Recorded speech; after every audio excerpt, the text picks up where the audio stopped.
Studios. This is Sports Radio 100.9 The Mint, WLUN, Pinconning Bay City, Saginaw, Midland.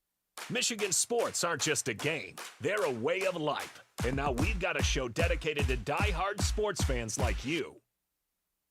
Hosted by a guy who's borderline obsessed with the wins and losses of all your favorite teams. He's crazy. Every weekday morning from 9 to noon, Ben Bosscher brings you the talk that matters.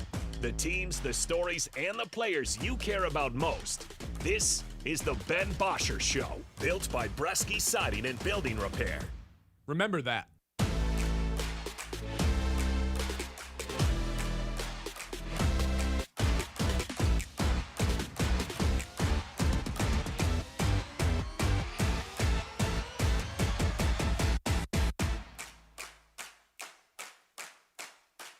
Hello, and welcome into the show, everybody. Ben Bosscher here, filling in. Wait, no, that's not right. Ben Bosscher here doing his own show. Kyle Sandel producing for us today. Oh, we're excited. Had the World Cup wrap up yesterday. We're finally getting some real football stories with training camp. Get this, 13 days away for the Detroit Lions. And of course, this Detroit Tigers team, they kept us busy over the weekend. 2 wins, 1 lost, 0 games gained in the standings in either the wild card or the AL Central race. Still 6.5 out in the Central, 4.5 out in the wild card. And I don't know about you, Kyle, but since we last talked on Friday, just the sense that I get from all the reports, what this team is willing to acknowledge, what Skubal's willing to acknowledge, doesn't it feel like it's becoming more and more increasingly likely that the Tigers are going to keep Tarik Skubal around for the remainder of the season and then give him up for nothing when he inevitably walks at this year's free agency period once the season is done? And it's become such a well-reported thing that it's almost believable at this point. And what's even scarier than it being believable is the fact that this franchise and this GM has brainwashed half its fans into thinking that this is the right thing to do. This is, look, as it's becoming more realistic, the more I'm realizing this is unforgivable. I'm starting to wonder to myself, if the Tigers were to hold on to Tarik Skubal, is there anything short of a World Series banner being hung that could make me forgive this front office and Scott Harris falls back into good graces with me or the rest of the fan base? I am starting to believe that, and this is such a bad mindset to have, but if they were to keep Tarik Skubal, I'm starting to fall into a trap of becoming a miserable Tigers fan yet again and not believing one single thing that this organization has going forward. Now, that's silly because there's still such a strong foundation with McGonigal and Green and Dingler, and then on the pitching side of things, there's Job, who's looking healthy. Now he's in Double-A rehabbing. You got Montero. You got Melton, who's looking more and more like an ace. But to have him, Tarik Skubal, stay with the team, then walk this offseason for anything short of a World Series would put me in a mindset of I just don't trust that this front office understands what's on the line right now, which makes me think they will never actually be an elite front office. I don't want to put myself in a position with this ultimatum of, well, they have to sell him or else I'm going to be a forever miserable Tigers fan.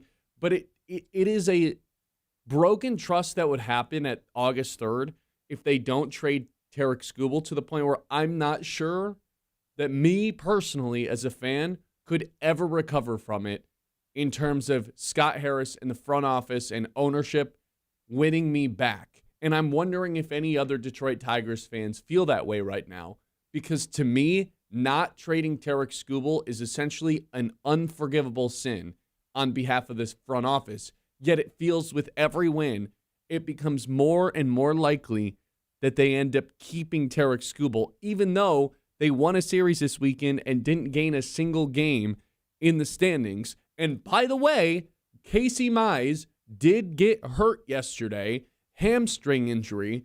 If he ends up landing on the IL for 14 days, he will be ineligible to be traded. So TBD if they are able to even move Casey Mize at all, which would mean the person you should sell becomes even more likely that they should be sold in theory because you can't capitalize on Casey Mize. So you have to go trade the best player available on your roster, and that player is Tarek Skubal. Yet I'm getting worried that this team's actually going to be buyers rather than sellers at this year's deadline. Yeah, I have a good amount to add on the Casey Mize part of it. I'll wait on that part. But just from a strictly what happened this weekend and you talking about the Skubal decision, that I know that we're kind of like beating a dead horse at this point, but every day we get closer, like it gets talked about more and more, not just by you and I, so we're really not. You go on Twitter, you go on MLB Network. Hell, you watch Get Up this morning, they're probably going to talk about Tarek Skubal a little bit because he pitched this weekend. Can I add something to that too? Sure. I am somewhat with you. It's like, are we really going to talk about Tarek Skubal again? We had 3 Loons games here over the weekend. Do you know the number one thing that I got asked walking around the concourse doing the on-field stuff? People want to talk about Tarek Skubal right now. I probably had upwards of 9 different conversations throughout the course of 3 games, 2 days, because we had a doubleheader Saturday, of fans just simply wanting to talk about Tarek Skubal. Ask, what do you think they're going to do? They have to move him. This is the number one. Right. Look, we're the ones that decide the topics of the show. Yes, it feels like sometimes we are beating a dead horse with the Tarek Skubal thing. This is all anybody can talk about right now and going forward. So I don't see a point in changing what the lead should be. We did just get a little bit of breaking news that can probably hold off. Ward Manuel announces he's going to step down at the end of the calendar year. That just happened right now. I didn't think that was quite breaking newsworthy because it's not like he's stepping down currently. Of course, this happens at 9:06 a.m. Pete Thamel reporting this 1 minute ago. So that's cool. I love when things throw a wrench into our show. I'll put a pause on that, though, because I do want to continue this conversation.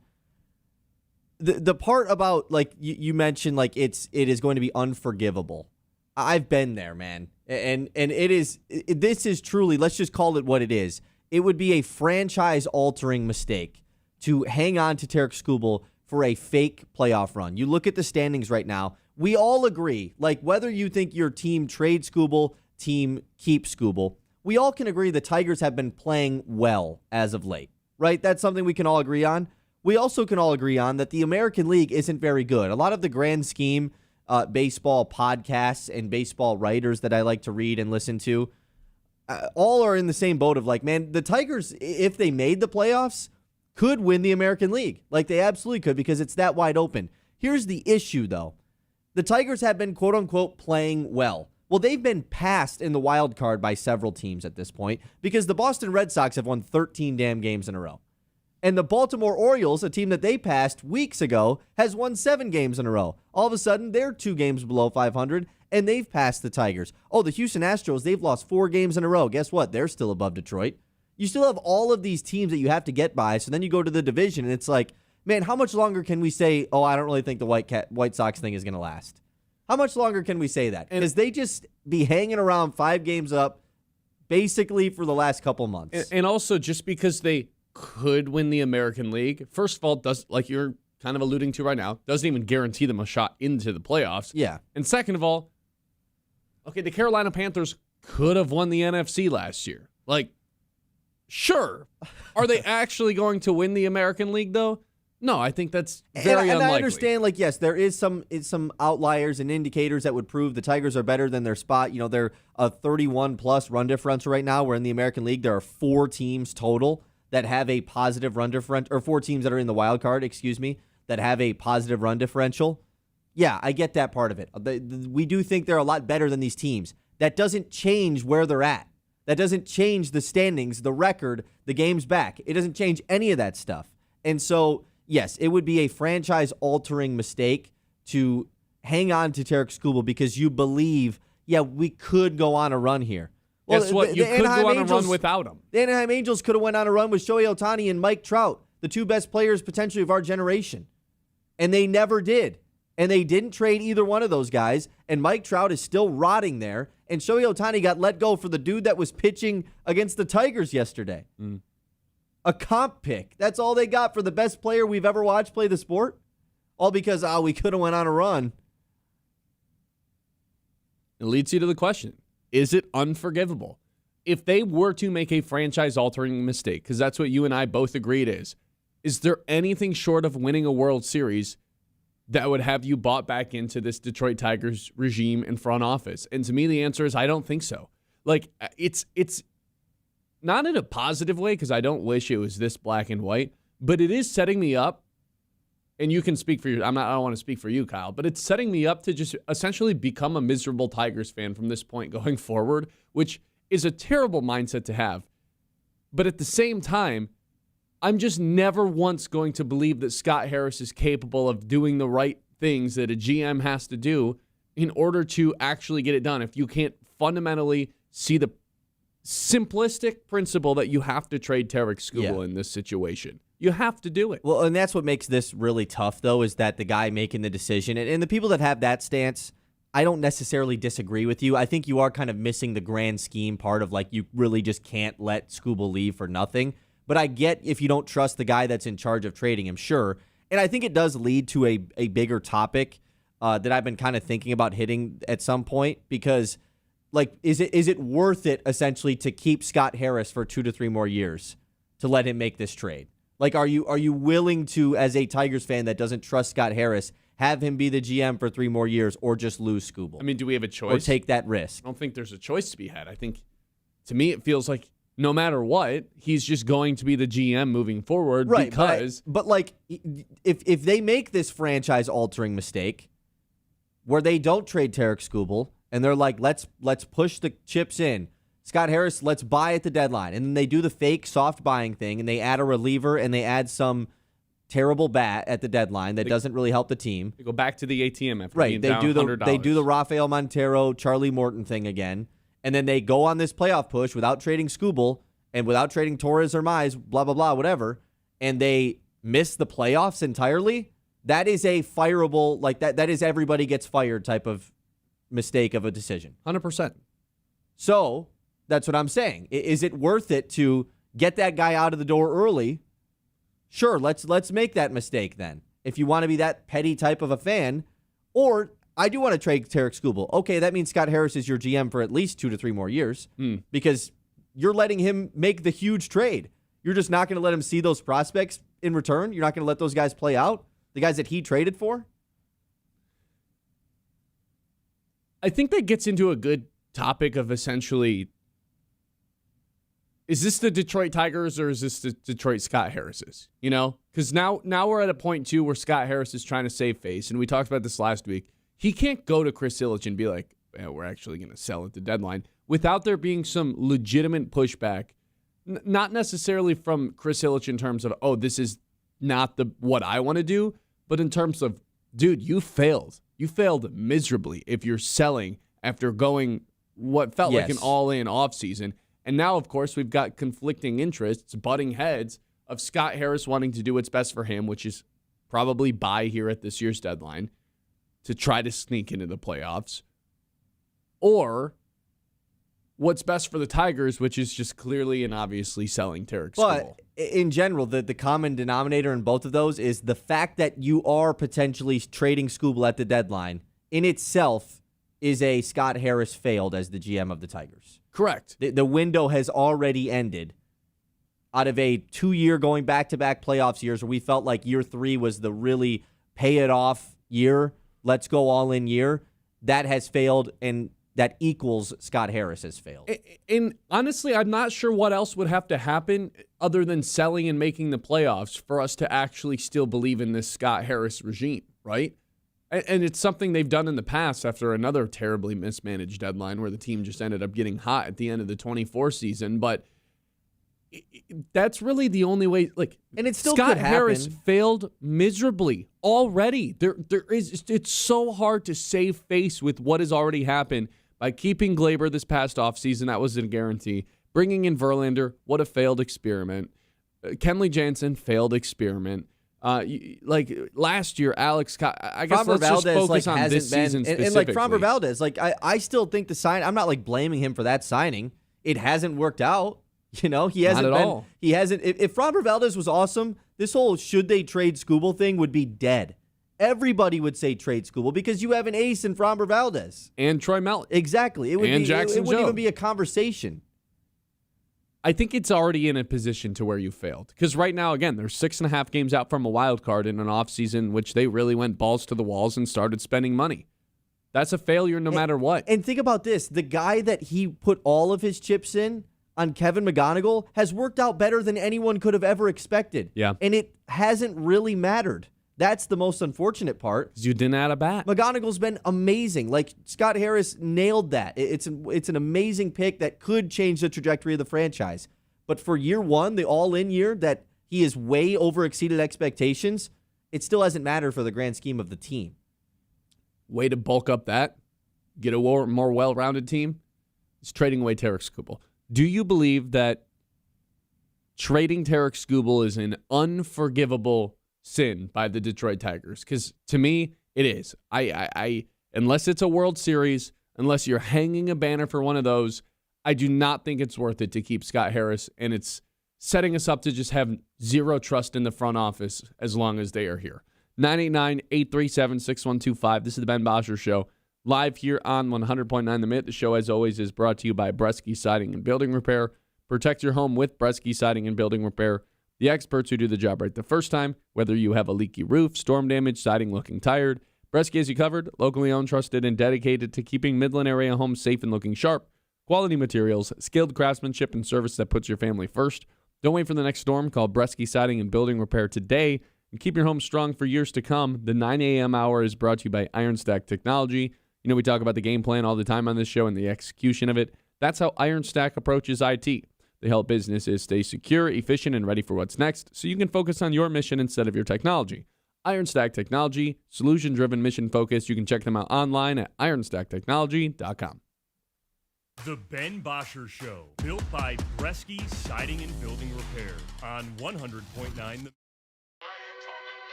Repair on 100.9 The Mid.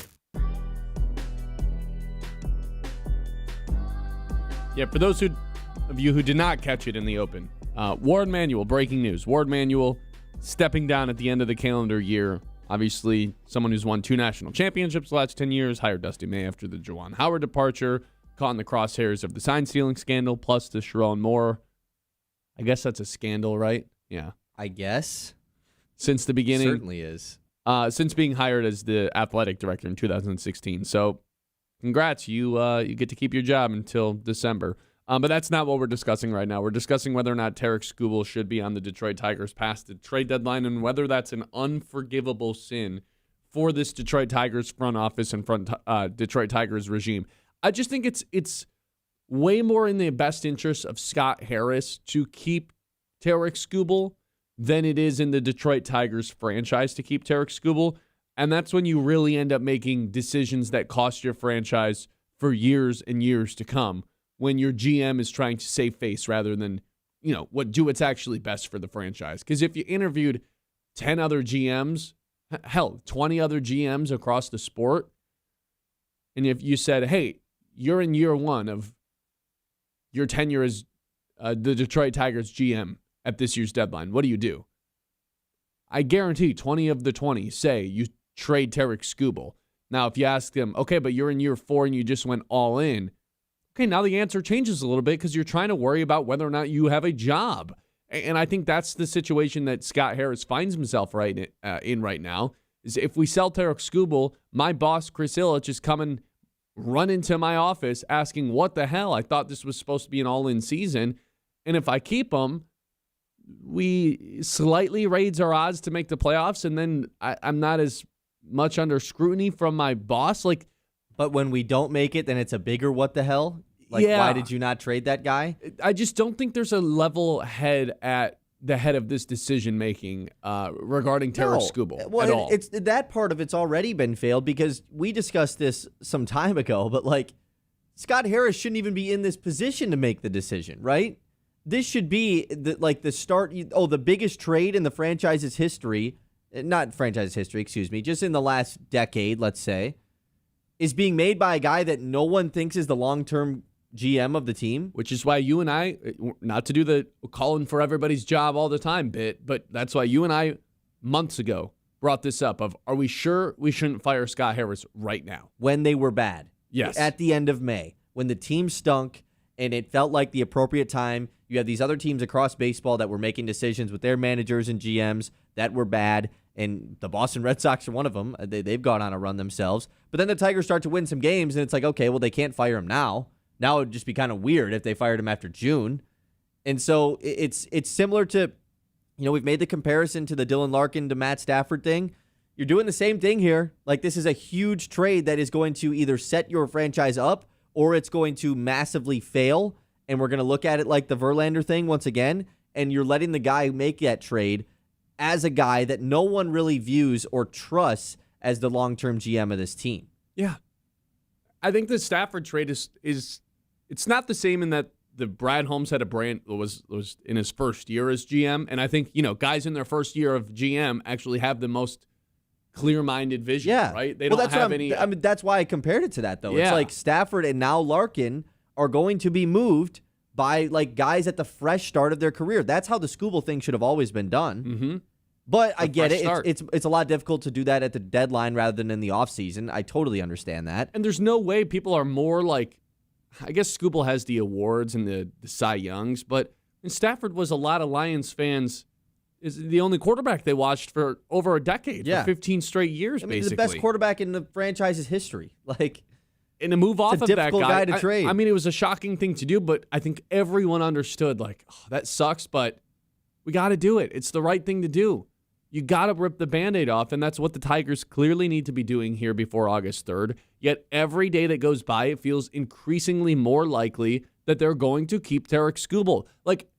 Kyle, gun to my head right now, making a prediction rather than telling you what they should do, I think they keep him. I have leaned hard into I think they're keeping him, specifically based off what happened yesterday. I think it's probably like a 65-35 they keep Skubal versus trade Skubal. the Casey Mize thing is going to be the reason they keep him. I've already convinced myself of that. Casey Mize getting injured is going to be the exact excuse, whatever you want to call it. The scapegoat. They're gonna point at that and say, well, we have to keep Skubal now because if we trade him, our chances of going on a playoff run with this rotation are slim. Yeah, we lose two of our best starters from our rotation. We've already lost one of them. We can't lose another one. My take the whole time was trade both of them.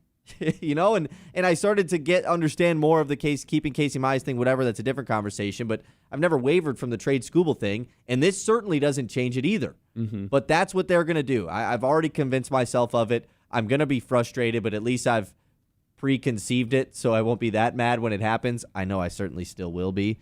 But yeah, and just the theory in general too. Like, if we want to really dumb this down, this team is not a playoff team. This team is not a playoff baseball team. Like, I get they're playing good baseball. Sure, that's cool. Their bullpen still is terrible. Their offense is the most meh offense ever. It's hot and cold. They have a good starting five, and that's the reason we're convinced that they can win the American League. Like, they're not even close to being in a position to do that, which is the most frustrating part about all of this. It's a peekaboo offense, right?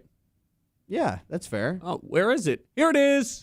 10 runs. Like, there it is. still look at the bottom half of this lineup, man. It's still terrible. Look at you. Want to know what a peekaboo offense is? Look at the Tigers box score from Friday and Saturday.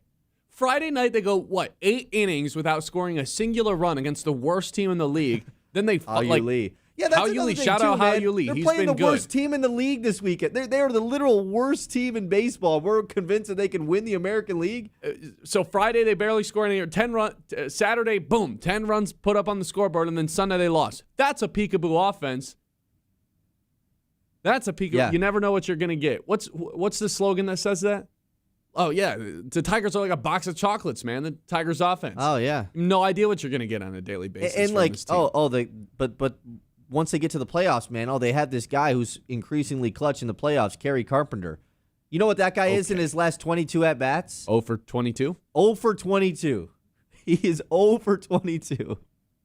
989-837-6125. Let's get to the YouTube and the MIT messages when we come back here on the Ben Bosscher Show, live here on 100.9 The MIT. Locally owned, proudly family operated. That's Ace Hardware and Sports, downtown Midland. They're your go-to spot as we are now in the midst of summer. Stop in on East Main Street in the heart of downtown Midland. That's Ace Hardware, helping you get ready for the season ahead while supporting your community. Golfers, look no further. It's officially golf season, and if you're like me, you're looking for new places to play. Apple Mountain in Freeland, where every round comes with a side of scenic perfection. Championship-level course, beautifully maintained and just the right mix of challenge and fun. When you've wrapped up 18, head to the Apple Mountain Restaurant, the perfect place for casual elegance and spectacular views. Whether you're playing for score or just soaking up the atmosphere, Apple Mountain is your place to unwind, recharge, and enjoy the game. It's Apple Mountain in Freeland, minutes away but miles from ordinary. The Ben Bosscher Show, built by Bresky Siding and Building.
Oh yeah.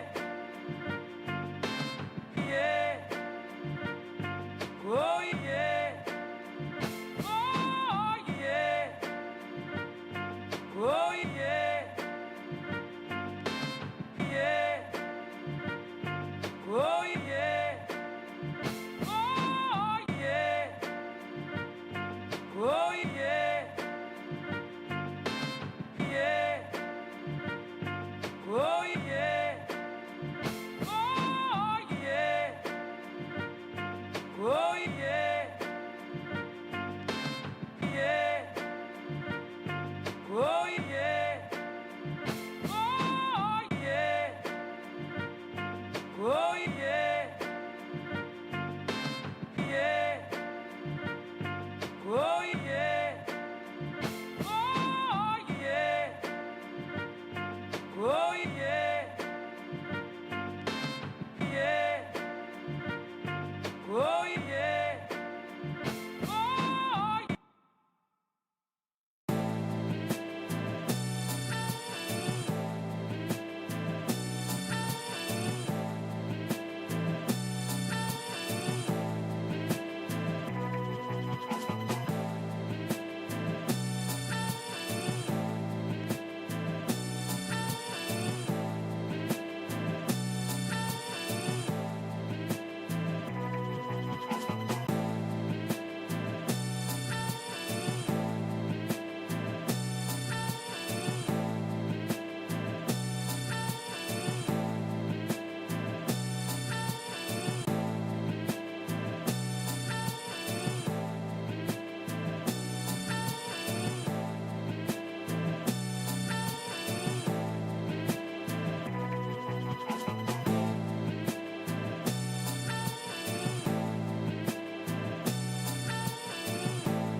Pair on 100.9 The Mid.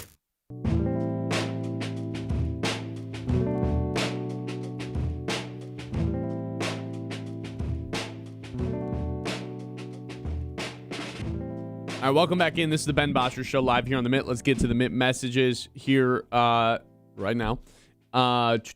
Donald says this would not be classified as a franchise-altering mistake. This is willful, premeditated murder of the Detroit Tigers if they don't move Tarek Skubal at this year's deadline.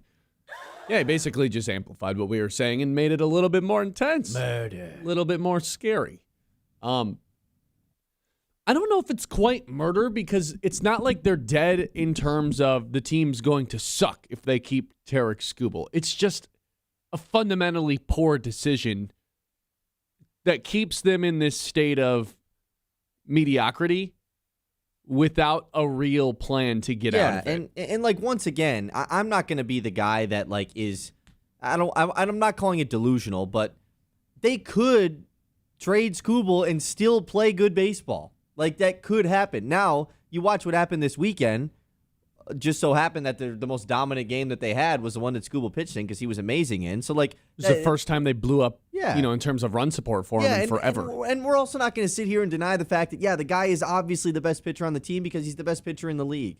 Like, I'm not going to sit here and act like them trading Skubal doesn't mean they're probably have a better chance of winning games. Can I tell you something? I don't know if I still think he's the best pitcher in the league. The stuff Mizorowski's doing is like it's neither here nor there. I just wanted to throw that out there. The stuff he's doing where it's like, oh, of the 250 I said the best pitcher in the league. I meant the American League. Fair. Yeah, I guess that's neither here and there. That's just a like take is he the best pitcher in the sport you're saying, and you're kind of like, I don't really know. I'm not sure anymore. That's all. That's fair. Sorry to disrupt your train of thought there. No, I mean that's a fine point, but it's like that's the part about this that I don't like taking the stance that I have. Like, I'm not dumb. Tarek Skubal's the back-to-back Cy Young. Obviously, if you have that guy, you have a better chance of winning games. But at the same time, like, he's not the number one reason why they were good in June. And he's not the number one reason why you took 2 of 3 with the Angels this weekend. Like, he is great, 1,000%. They could still play good. You could still do this whole, like, oh, we could go on a run thing even while making the right decision in trading him. Yeah. I'm with you there. Another text rolling in that says, Detroit Tigers Scott Harris screwed up last year by not bringing up McGonigal during the playoff run. I don't think he was ready since he hadn't played in AAA baseball yet. And to go from AA to playoff ball is just really tough. Like, it screwed him up that in the fact that he could have helped them win more in the playoffs. Sure, I guess, but we're talking about the playoffs last year right now? Yeah, I don't think that's necessary in this moment. Yeah, man. It's just, to me, it's unforgivable if they don't move him. It simply comes down to you got to win a World Series to back that up. And I don't think this roster right now is capable of doing that, but a way to actually get yourself out of this purgatory of, oh, we're kind of good, we sneak into the playoffs, we're not actually a contender, is to trade Skubal and get 2 or 3 blue chip prospects in return. Because right now you're basically crossing your fingers and hoping either McGonigal or Rayner's a blue chip guy, right? Then if you mean trade Clark or Rayner? Yes, Clark or Rayner, sorry. You're crossing your fingers hoping one of those is a blue chip guy. To have 2 of them would be fantastic. If you trade Skubal and get 1 or 2 more, okay, now you're talking about a World Series contending teams, because right now I would say the Tigers have 3 blue chip players. 1 real blue chip player if we're taking it to like the next step with McGonigal, and then like Green and Dingler like in that McGonigal's conversation a legit, as well. MVP caliber player in his career. Yes. Right. They need a few more of the Riley Green, Dylan Dingler level guys. 1000%. And right now, there's no outlet to getting more of them other than Rayner and McGonigal and Clark in the farm system. You need to have to have more of those guys, an outlet for more of them, and trading Tarek Skubal is a perfect way to do that. Yeah, and here's the thing: even if you got one of them, like I understand, one guy, I understand that like everyone has these hopes and dreams, and I know the second that Tarek Skubal gets traded, the return people are just going to be disappointed. It's just what's going to happen. Whoever if they were to move him, I feel bad for the return guy, because unless you're an MVP candidate, you're just always going to get hated. You're by this already going to be frustrated with the return, whatever. Even if you get one guy that is like, oh, this guy is going to be a stud for the Tigers for X amount of years until he hits free agency at the end of his deal, blah, blah, blah. That is still better than losing Skubal in 6 months and not getting anything, right? Like, that is still 1,000% better. Just because they're not going to get 3 guys that are amazing in return, because look at any trade ever. That doesn't really happen. It's very rare to get like 3 amazing prospects in return. If you can even get 1, it's way better than doing nothing. And that's what they seem like they're leaning towards doing. Let's hit the news when we come back. This is the Ben Bosscher Show live here on 100.9 The Minute. And then once the 10 o'clock hour starts, I want to give you all of my Detroit Lions stories, my storylines heading into camp, because we are just 13 days away. A&W, they're celebrating National Root Beer Float Day while giving back to those who have served our country. Now through August 6th, stop in A&W and purchase a limited edition 2026 collector's mug for $10, with 100% of proceeds benefiting disabled American veterans. These donations help provide critical support for veterans and their families, including transportation, emergency relief, and more. That is A&W in Midland. Hey, by the way, if you're looking for any sort of financial advice that actually makes a little bit of sense, you got to meet Doug Cellini of Kingsview Partners right here in Midland. A former teacher and coach, Doug breaks down all the complicated stuff and makes it understandable for people like you and I. Helps families, professionals build clear game plans for their money so you can move forward with confidence and not confusion. That's Doug Cellini of Kingsview Partners right here in Midland. Again, Lions storylines at 10 o'clock. Wrapping up Tarek Skubal and getting the news when we come back here on the Ben Bosscher Show. Kyle Sandel producing for us today on a Monday on 100.9 The Mitt. The Ben Bosscher Show, built by Bresky Siding and Building.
The Ben Bosscher Show, built by Bresky Siding and Building Repair on 100.9 The Mid.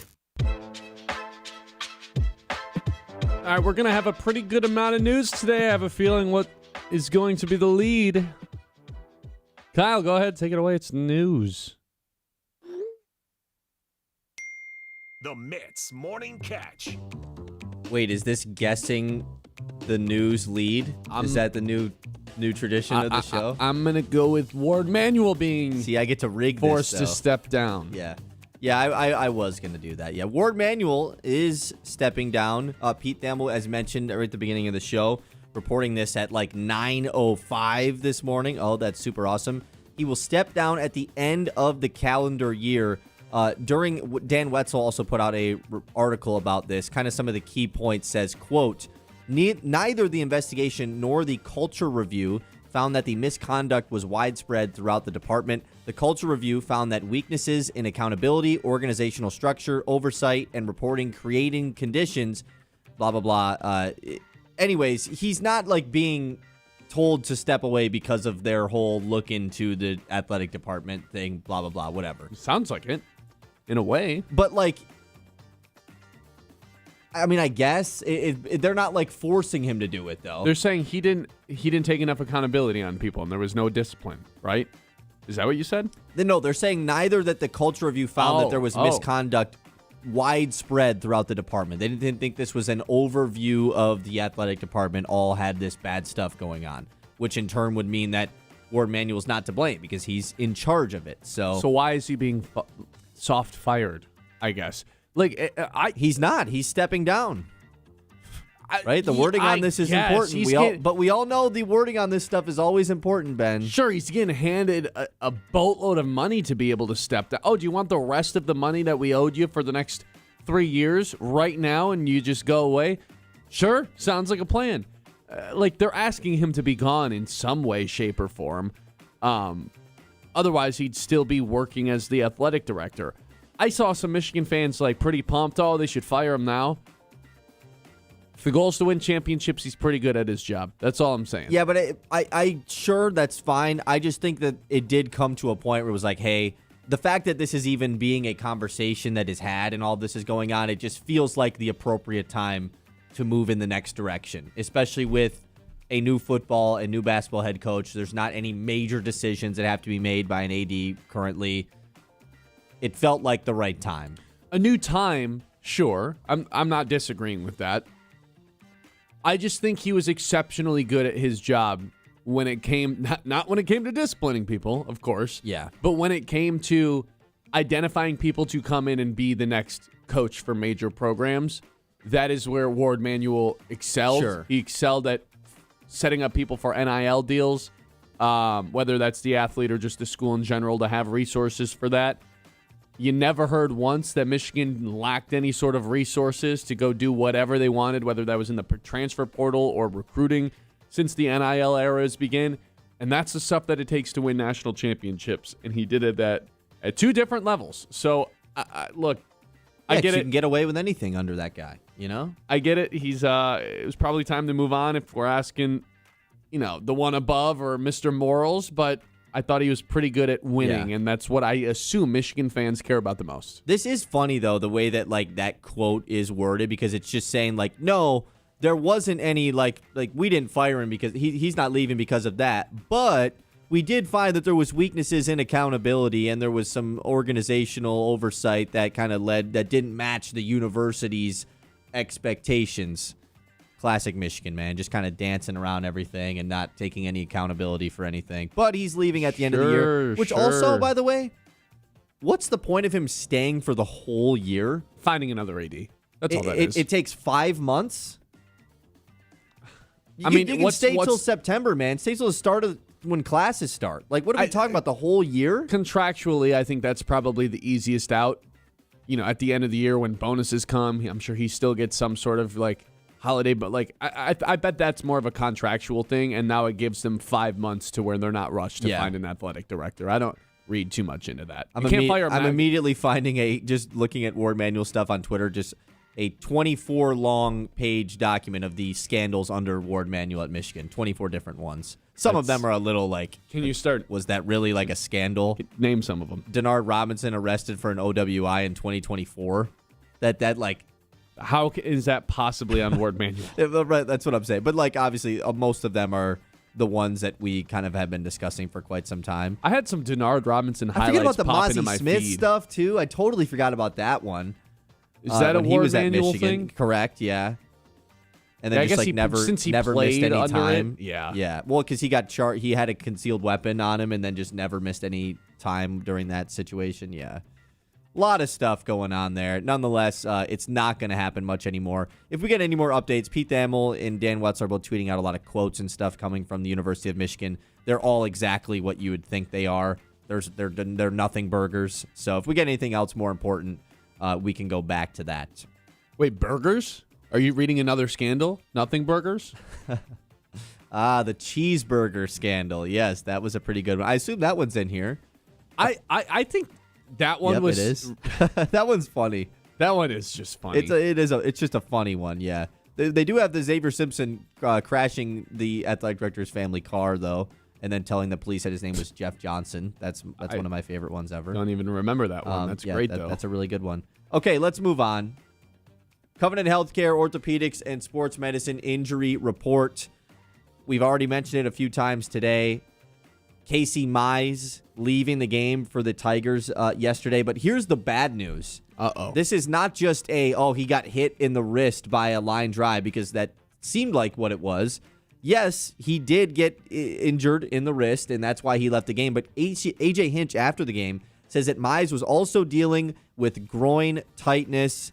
His wrist will be okay. There's rehab and tests going down on his groin, and they took him out of the game as a precaution. So it sounds like even if he didn't get hit with a line drive pitch, they were probably going to pull him out of this game anyways, and that just kind of happened to be like the scapegoat. This is, of course, very concerning news. Casey Mize has dealt with the groin injury all season long. It's kind of been something he's dealt with the last several seasons. I was going to say, does this guy stretch and his groin ever? Once again, Ben, I'm not to pull like the card that I've been pulling, but like, that's your boy. This is why I've been saying trade him. I know. The guy can't stay healthy, man. I've never once told you anything that regarding him being able to stay healthy. I have no defense for that. Nobody it ever just has felt a like, defense man, for this that. guy's healthy and pitching good for a stretch. It feels like you have to capitalize on that, and now they probably, unfortunately, aren't going to be able to if he spends any time on the injured list. Yeah, which makes me almost feel like you can't put him on the injured list, but even if he's not pitching, I doubt anyone's willing to trade for him, especially considering how the last groin injury went, to where he came back, they rushed him back, and he immediately got hurt again, so now he's hurt his groin for the third time this season. Brother, stretch your groins, dude. I don't know what to tell you. I don't understand how. I mean, I would assume he stretches, right? Like I know. I feel just that's a safe how does assumption. the same groin just get hurt over and over and over Yeah. again? Like, how is there not better? This is 2026. How do we not have better precautionary things that can keep guys like this? Is my thing with kickers too. How on earth do we still have kickers hurting their hamstring? Like, your one job is to kick and take care of your leg. How is there not daily treatment and stretching and all the above to where we're taking care of our legs in a way where we are so smart now in 2026 where no kicker can get hurt unless they get collided into? Yet we see it across the NFL all the time. It's like, oh, yeah, this guy's on IL. How? How? It's a good point. I mean, maybe just because you're overusing it so much. Nonetheless, though, hopefully we get a Casey Mize update today. Here's an interesting part, though, going into this series with the Cubs. This was pre-Casey Mize even pitching yesterday.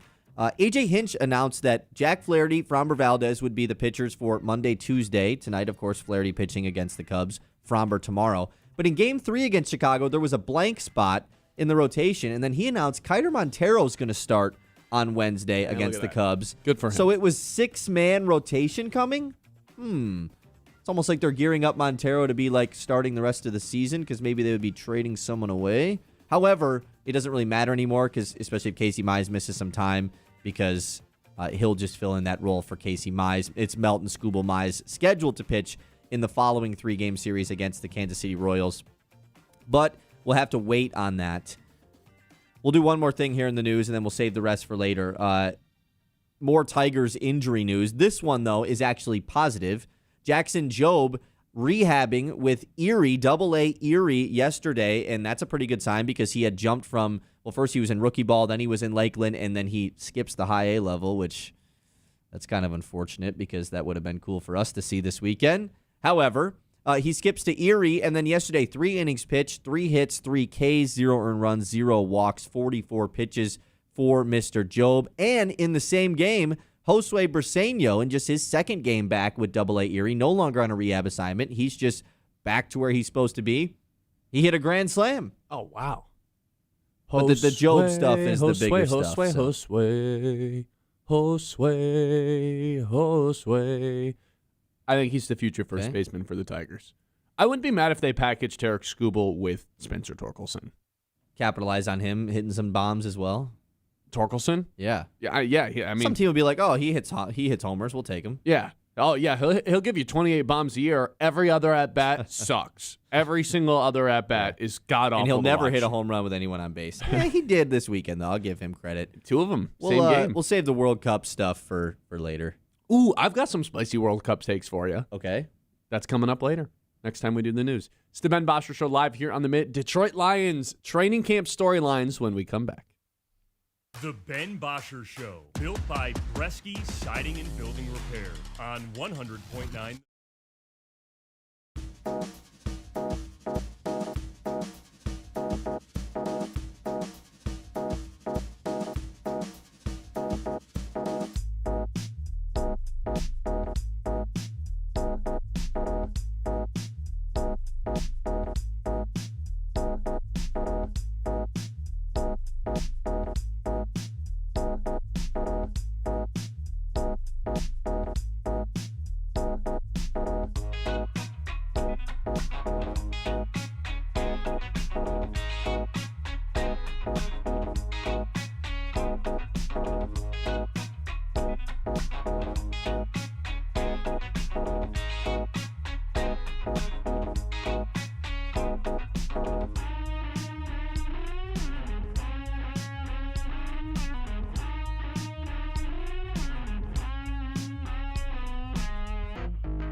Pinconning Bay City, Saginaw, Midland.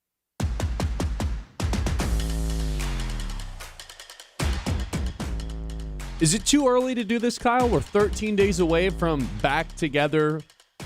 Day 1 of NFL offseason. Everybody's getting training camp geared up. August 2nd. people will be in Allen Park, ready to go, ready to compete, and we'll have Lions for the next 6 months into our lives. Last night, I'm getting the show ready, and I just naturally started asking myself a bunch of questions about Detroit Lions training camp, and now I'm at a point where I had 8 different things written down about my favorite storylines heading into camp. So this is kind of a topic that just kind of naturally progressed, and I was like, you know what? Let's just turn it into a topic to do during the show today. So I'm going to name off a ton of them. You tell me which one you want to dive into first, okay? Okay. Detroit Lions storylines heading into the year. Number 1, Bell Cow Gibbs. Number 2, $29 million cap hit Aleem McNeil. Drew Petzing, the rookie impact. Pump the brakes. Okay, we'll take a pause right here. Back up. Beep, beep, beep. Let's talk about Drew Petzing. I want to hear what you got to say about Drew Petzing. You know, the Gibbs bell cow stuff, yeah, we know about that. We'll talk about that at some point. Aleem McNeil, we talked about that a little bit. I want to talk about Drew Petzing. Okay, let's park the car right here. The Lions have had a top 5 offense for 4 straight years in the NFL. No other team can currently say they've done it 3 straight times. So it's been impressive. So no, it's not just about Ben Johnson. The Lions did it last year with John Morton and Dan Campbell with a terrible offensive line. And by all accounts, the offensive line will be better this upcoming season. So there are 0 excuses for Drew Petzing and what he brings to the table. Now, the secondary, whatever's going on there, that's not his problem. That's a Kelvin Shepard issue, and that's a separate storyline. But with Drew Petzing, I don't care what the scheme is, whether he wants to run 2 more 12 personnel and 2 tight ends, whatever it is. If John Morton and Dan Campbell can have a top 5 offense with a terrible offensive line, Drew Petzing can be a dud or he can be a superstar, the next, genius guy to get a head coaching job. Odds are it's somewhere in between there. The bottom line is there is 0 reason to see any sort of regression for this Lions offense that, I've said it 2 times already, had a bad offensive line, plus was missing Sam Laporta for the entirety of the second half of this past season. So you go into this year, upgraded O-line, healthy Sam Laporta, healthy weapons to start out the year, a Gibbs that's ready to be completely unleashed. 0 excuses for Drew Petzing heading into this season to not have one of the premier offenses in the NFL. If they take a step back, there's no one else to really point the finger to other than Drew Petzing. I think he's set up for tremendous success, and anything short of that would be a pretty big disappointment. Even if you're not a Drew Petzing guy, which right now I'm not. He still has everything to prove. But the expectation and the bar has been set astronomically high for good reason. So for me, the Drew Petzing storyline heading into this year's camp is not about what the offense looks like. It's about, are you going to be able to take the baton and continue running fast with this? Because if the offense takes any sort of regression for any reason or another, eyes are going back to Drew Petzing as to the reason why. So you're saying there's no excuse or there's no reason why the Lions offense could regress? Because I think there's differences there. I think there's no excuses. But reasons, you could think of plenty of reasons why they could regress. Give me one. The offensive line improvements just aren't, they have a rookie playing tackle and Cade Mays just isn't as good of a center as we thought. And we still had a top 5 offense last year. And Christian Mahogany is still the left guard. Sam Laporta, injury concerns, he's back. Or you're saying, he was injured last year. Okay, is he we're just confident he's healthy right now? But even if all those things are true, what you said, they're I'm still giving in the you top reasons, 5 offense. but I'm giving you reasons why they could regress. You lost David Montgomery, which was part of the 1-2 punch of Jahmyr Gibbs. Maybe the bell cow Jahmyr Gibbs thing isn't as good for the offense as we thought. I just think overall there's 0 excuses for him. Because this year's situation will just inevitably be better than last year's situation, even if everything you just said comes to fruition. And yet, because they have Jared Goff, top 10 quarterback in the NFL, because they have Jameson Williams and Amon-Ra St. Brown, one of the best wide receiver duos in the NFL, because of all those things, this team still scored a tremendous amount of points last year. They did the year prior. They did the year prior to that. They did the year prior to that. 4 straight years. can't just abruptly end without you looking at the offensive coordinator as a new person in charge. Because remember, we went through the same process last year. It was like, I don't know if this team's going to look the same without Ben Johnson. And then they still were a top 5 offense. Still put up a tremendous amount of points. In theory, they fixed a lot of those things. We can't sit here and act like it was just as good. Well, sure, it wasn't just as good as the year prior, but the year prior they had a historically dominant offense. But the question of I don't know how this offense is going to look without Ben Johnson was kind of answered. It wasn't as good. And the offensive line obviously playing into that as well. But sure. I think that got overblown a little bit. They went from a historically great, what was the bigger loss, Ben Johnson or Frank Ragnow? I think it was Frank Ragnow, They went from a historically great offense to where even if Ben Johnson returned, they weren't going to repeat what they did in 2024. Yeah. That was ridiculous, the amount of points that they were putting up on a week-to-week basis. They're not best offense in the NFL. They lose Ben Johnson. Sure, it's naturally going to regress. I think the Frank Ragnow loss was even bigger, and now you should have an upgrade over Graham Glasgow. Okay, Drew Petzing, you are set up to succeed right now. Anything short of a top 5 offense at this point, with this track record of this roster, would be a disappointment in my mind. Set up to succeed, but has quite a bit of pressure on him for a first-year OC. I do think there's one other person that has more pressure on them. I'll keep going on the storylines, and you tell me where you want to stop. Why don't you go to there? Is that a storyline? It is. Then just go right to it. Dan Campbell with the stove on. I'm not going to sit here and say Dan Campbell's seat is warm. That's not really what I'm getting after here. I don't think there's any sort of chance right now Dan Campbell would be fired this season. Of course, duh. There's definitely pressure on him, though, in the sense that they lost the division last year. They missed the playoffs. And now you roll into this year similar to the Drew Petzing storyline to where you're set up to succeed, but even more so for Dan Campbell because now you've hired another offensive coordinator. Okay, this one better work out because the last one you hired didn't. Okay, you've got the easiest schedule in the entire NFL, not just the division, not just the North, but the entire NFL. No one has an easier schedule than the Detroit Lions. Missing the playoffs the year after a disappointing season, a season in which everyone is predicting the Lions to bounce back in a big way, another season in which the Lions don't make the playoffs would be pretty catastrophic and maybe the most disappointing thing any Detroit sports team has done in quite some time. That's the Scott Harris says, hold my beer. I think this would be worse. Than them not trading Skubal? 100%. I mean, there's legitimate Super Bowl contention going on, and for 2 straight years to feel that way and miss the playoffs entirely, all of a sudden there would be a lot of heat on Dan Campbell. Would it be on him or Holmes, though? And I'm not saying I know the answer, but I'm legitimately asking.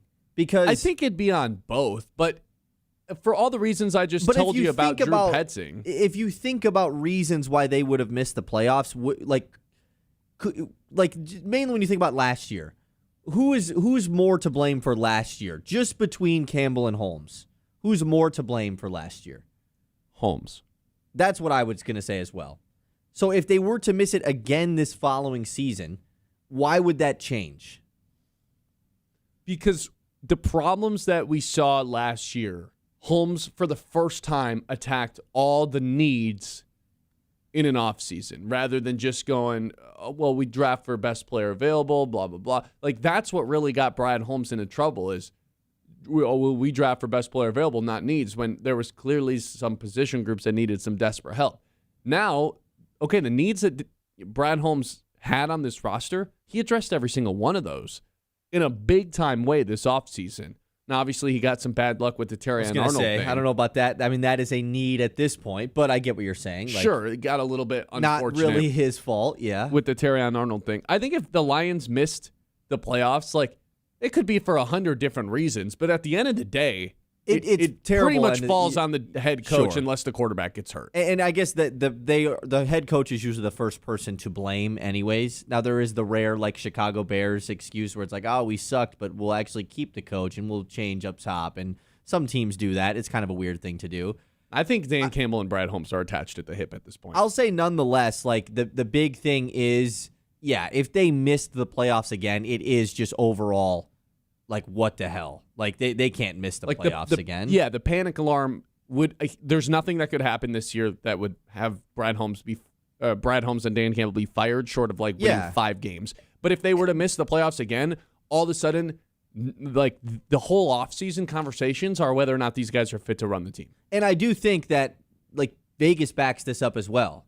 Like, you look at generic sportsbook, to make the playoffs in the NFC, the Lions are the second odds-on favorite. Correct, which is why being short of that, yes, it's just like eyes are just going to go to the head Lions. coach. The Lions have better odds to make the playoffs than the reigning Super Bowl champions, just to make the playoffs. Now, I think that in part Seattle is just because they play in the division with the Rams, so it's like they're not as likely to win the division. And a 37-year-old quarterback. Yeah, but sure. I don't know, though, like, going back to the reason why you got into this topic, I still don't know if that means going into this year, there's more pressure on Campbell than Petzing. I still think Petzing is, like, kind of number one most pressure dude. Are they not attached at the hip, though, because Dan Campbell hired Drew Petzing? But, like, and Dan Campbell still also completely failed miserably last year in hiring their offensive coordinator, so that would be back-to-back. Like, if Drew Petzing sucks, which I'm not predicting, but let's just say because they could still totally make the playoffs, and the offense is still like, man, this offense was just not as good this year. Right.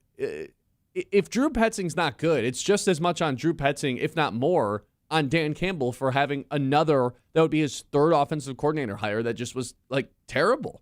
So let's not forget, Anthony Lynn was a guy who was hired here once upon a time to be the OC, and he was fired midway through the season. Or does the Ben Johnson thing, like, give him such a long pass of, like, it doesn't really matter. Like, he got it'd be like if Ward Manuel hired 3 bad basketball coaches after Dusty May. It's like, yeah, but that one was so good. I would think it's the opposite. It's like, oh, you not lucked into Ben Johnson, but he was just happened to be in the building and naturally worked his way up. It was his boy, though. You know, like he brought him from, like, they worked together in Miami. You know, like, it's not like.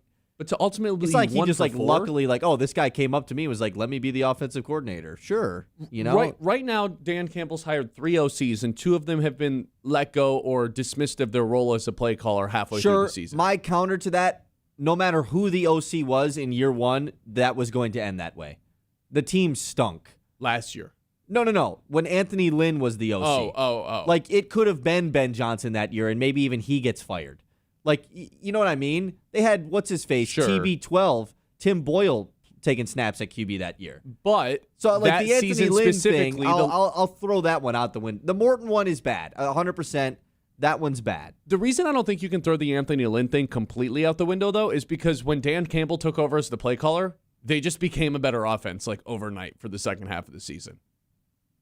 That's why I don't think it could be completely thrown out the window. It was just that Dan Campbell did a better job. That's fair. 989-837-6125. I've got some more storylines for you when we come back. What if David Blau becomes an elite play caller, though? Does Dan Campbell get credit for that?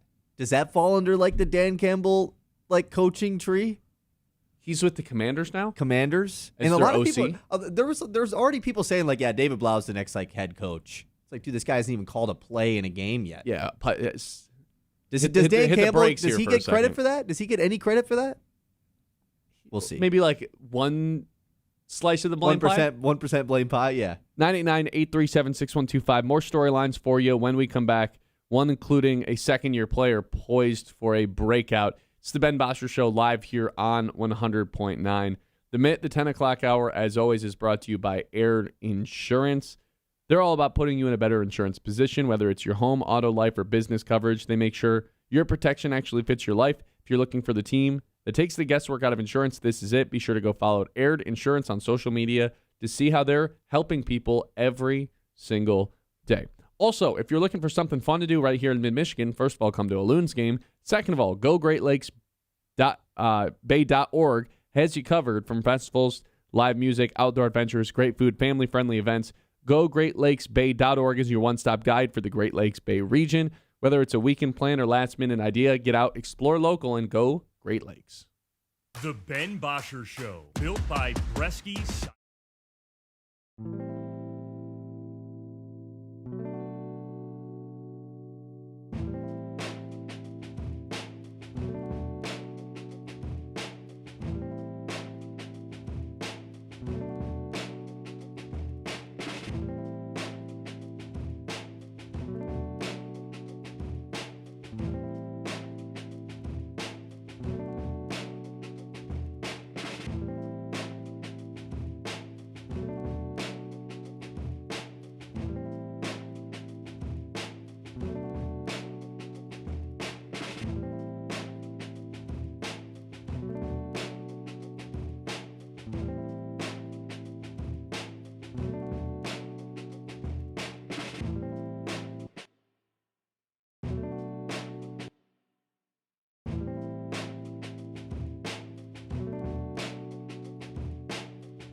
on 100.9 The Mid.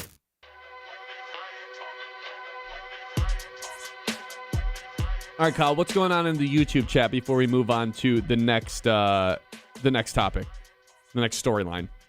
Yeah, a couple people reacting to Ben's take about Dan Campbell and the pressure that is on, and if the Lions don't make the playoffs this year. Pizza Man chiming in, he says, if they fail, it's all on B-Rad. I think B-Rad Holmes. You mean like no secondary? And he just said Brad should be the one to take the fall if the Lions miss the playoffs. I mean, it depends how it goes. Look, the secondary, it's just so tough. Because, I mean, he drafted a guy, and they had their starting two corners by the time free agency rolled around, and then they retained Rocky Scene. It's like, yeah, their backs are against the wall, and it's not a great situation right now.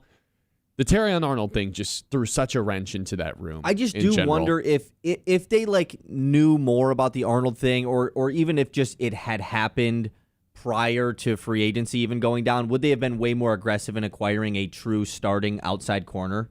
They don't have the money to do it anyway, even if they did know about it. But like, would it have been a a priority in the draft? Would it have been via some sort of trade made like prior to all the other moves that went down? I just wonder what would have shifted on their priority list in the offseason if this was known. Yeah. Which I guess it was known, but it wasn't like known that this was going to be the outcome, that he was going to be a free agent currently. Right. And by the way, like, they can't go really sign superstar guys. They signed one guy to a multi-year deal in free agency the last 2 years, and this year it had to be on the offensive line, and it was with Cade Mays. The Lions aren't a team with a rookie quarterback that just has the funds to just, we were bad here last year, let's go add a starter here, let's go add a starter there. It's the depth pieces that the Lions add in free agency, and as long as everyone's still on board with Brad Holmes, let him cook in the draft, that's the way it kind of has to be. Now, this year I think this year's draft class is another storyline that's really critical to how people view Brad Holmes. So I want to get to that in just a moment. We had a text from our guy, Doug Shalini, said 100% this offense needs to be a dominant offense, but also they need to be controlling games and go on long drives. Let's remember MCDC is currently 1-3 in OC hires. How will the narrative change if Drew Petzing doesn't pan out? Kind of what you've been talking about. Mm-hmm. Which, I guess that does, like, it puts the immediate pressure on Petzing, but then it's a more grand scheme thing about Dan Campbell's ability to put the right guy in the right spot. Yeah. Ryan says, if the Lions don't make the playoffs this season outside of a Jared Goff injury, Dan and Brad, their seats should be on fire going into the final year of their contract. It's funny because I agree with that, yet there's just no way they don't make the playoffs, right? There's no way. That's why we think that way. Yeah, exactly. That's why. And I also think there's no way that a year from now, Dan Campbell is not the head coach of the Lions. Correct. Right? And so those two things intersect. Finally, Ryan also says the number, and you don't have to go into this if you have this as one, but he just says the number one storyline has to be this secondary like this. This is just the 23 season all over again. You're a good team and you win the division, but in the end, the secondary just ends your season. Will that be what ends the season and doesn't give the Lions a Super Bowl, Ben? Yeah, I would be curious to see if that is just clearly a problem throughout the regular season. For the first 7 weeks, are the Lions going to be a team that gets a little bit aggressive here at the deadline and trades for a corner? Because we've seen so many teams do this. It works out for almost none of them besides the Los Angeles Rams, who did it with Jalen Ramsey. But, I think about the other moves, like the Sauce Gardner one is just one that haunts. Yeah, but that'll haunt the Colts franchise. Like, that one is just the most. I don't even think comparing that is even progressive. No one's How about the doing Marshawn that. Lattimore one? Yeah, that one's awful as well. That one's more realistic, 100%. There is one more thing actually. Michael says, "Will Gibbs even be at camp? Will he get his extension or end up holding out?" I'm not prepared to go there yet. I have no reason to think he won't be there. We still have some time, of course, before then. Yeah, we got 13 days. I have zero reason to believe that Jahmyr Gibbs will not be at camp right now. We haven't seen one player sit out and not show up to camp. Yeah, under we've only Brad had Holmes. one person say they were gonna. And it was Alex Anzalone, and then he never it lasted did. 1 day. And he never even did either, yeah. Well, he sat out of practice, remember? But he was still there. He was there. It was the hold in, yeah. I have no reason to believe it, so I'm just going to leave it there. Let's jump into the secondary then, because I know the rookies are another storyline that I wanted to go over, but this person brought up the secondary. So we've got of 5 secondary spots, I really hope the Lions are in more nickel this year compared to their base because they run more base formation than anybody in the NFL. I hope they're in a little bit more nickel just to modernize the defense a little bit. Even if that's the case, there's only one person that I can guarantee I know who is going to be starting come week 1, and that's DJ Reed.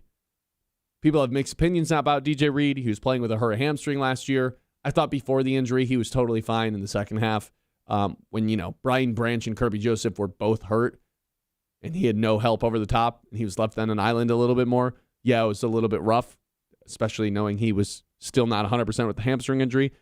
There's optimism to why he can bounce back. That's the only person in the entire secondary I know will be a week 1 starter.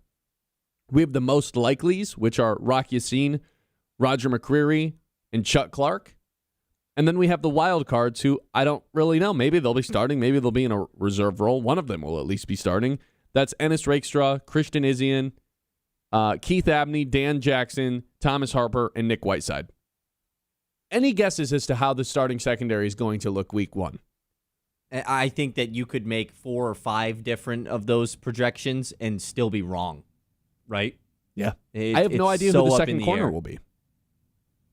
Not a clue. Starting nickel, I think, would be Roger McCreary, but maybe they just move him to the outside. There's just, like you said, there's just a lot up in the air with the secondary. But one of the other big storylines that I think there are heading into training camp, which again is 13 days away, is the impact of this rookie class and how it impacts Brad Holmes' legacy here in Detroit too. Because more so than any other draft class the past few years, because the Lions have been so good, so they haven't had to rely on rookies as much the last 2 years. But they really need their rookie draft class to have a big impact for them this upcoming season. Between Derek Moore, who's the third edge rusher Brad Holmes has taken on the first 2 days of the draft, it's Josh Pascal, who's no longer on the Lions, it's Hutchinson, and now Derek Moore. It's Blake Miller, who I don't want to guarantee is going to be a day 1 starter in training camp. I wouldn't be totally shocked if it was just like, oh yeah, here's what's his name? Who they signed, the offensive tackle, the guy from Detroit who just played for Miami. Larry Borum. Yeah. I'm not going to be totally shocked if Larry Borum is like the day 1 starter in training camp. I expect Blake Miller to take this at some point. If it happens sooner rather than later, that's obviously good. And I'd say if he doesn't take it by week 1 of preseason, that's probably a red flag. But they're going to need Blake Miller to be an anchor on the right side of the offensive line. And then, of course, Keith Abney is going to have a huge runway to shine right away in the secondary as well if he can have an impressive camp. Between those 3 guys and then Jimmy Rolder kind of existing too in the linebacker room, this does have a pretty big lasting impact on the way that we're viewing Brad Holmes, because all 3 of the players I just named are going to be either relied upon or dependent upon, or all of them at the very least have an avenue to play. If they can get production and real production from 2 of the 3 of those guys, that's probably a hit. Anything less than that, that would be kind of another Brad Holmes L in the draft, which would be 2 in the last 3. 2 of the last 3 draft classes. With the first one of those being like astronomically bad. Yeah. And last year still kind of TBD with Tyleik Williams and Tate Ratledge. There is a weird world where the 24 draft gets made up a little bit if Ennis Rakestraw actually plays. And now that Terrion Arnold, who was drafted the round before him in the same draft, is gone, it kind of opens a world where Rakestraw is valuable. Mm-hmm. Now, relying on that seems foolish, but yeah, that would be really bad, because then, like you were talking about earlier, the whole let Brad Holmes cook thing, we really could no longer rely on that in the draft. I got a couple more for you. I want to take a trip around the league when we come back. It's the Ben Bosscher Show live here on 100.9 The Mitt. If you're looking for a car, I can tell you from firsthand experience, Garber Chevrolet in Midland makes it easy. I bought my car there last summer. The whole process was smooth, no stress, straightforward, whether it's a new whip or a quality used vehicle. They know their stuff and get it done right and on time. That's Garber Chevrolet, a place you can actually trust to purchase your new ride. The Ben Bosscher Show, built by Bresky Siding and Building Repair on 100.9 The Mitt.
On 100.9 The Mid.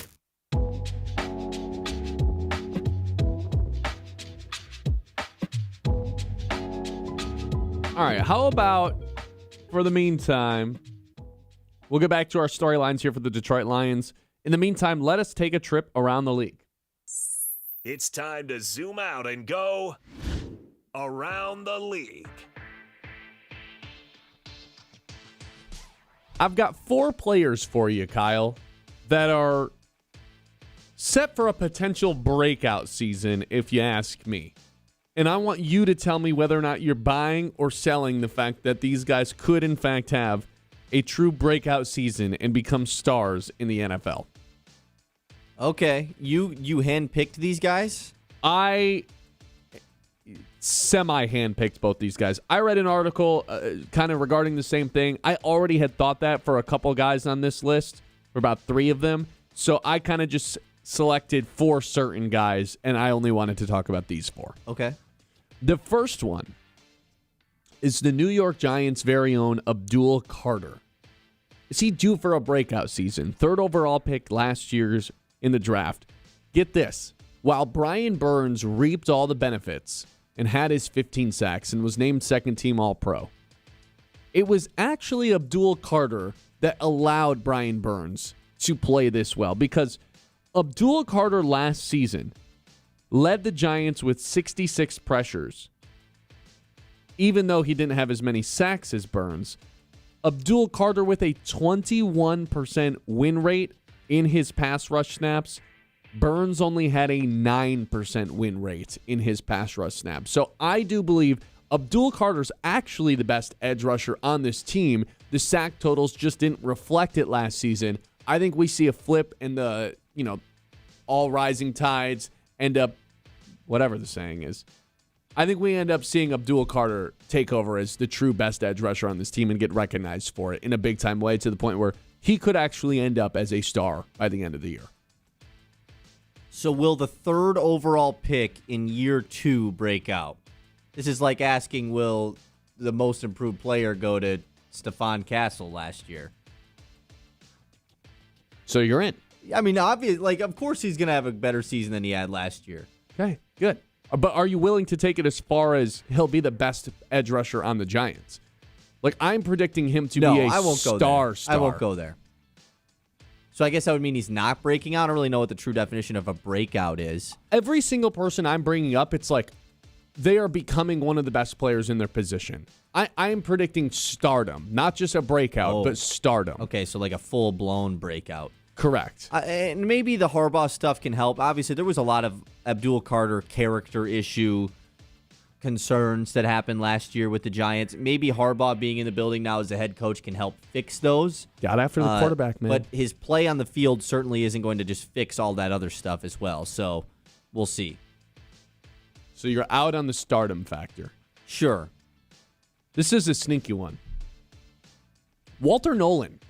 Remember him? 16th pick from last year. Plays for Arizona. Played at Ole Miss a couple years prior. So he only played in 6 games. Is this just all year 2 guys for breakout? 2. We have one more year 2 guy and a 3rd-year guy. Okay. He played in 160 snaps last year, Walter Nolan. And in those 160 snaps, from the interior, had 2 sacks, 5 TFLs, 5 quarterback hits, a fumble recovery, and 15 pressures from up the middle.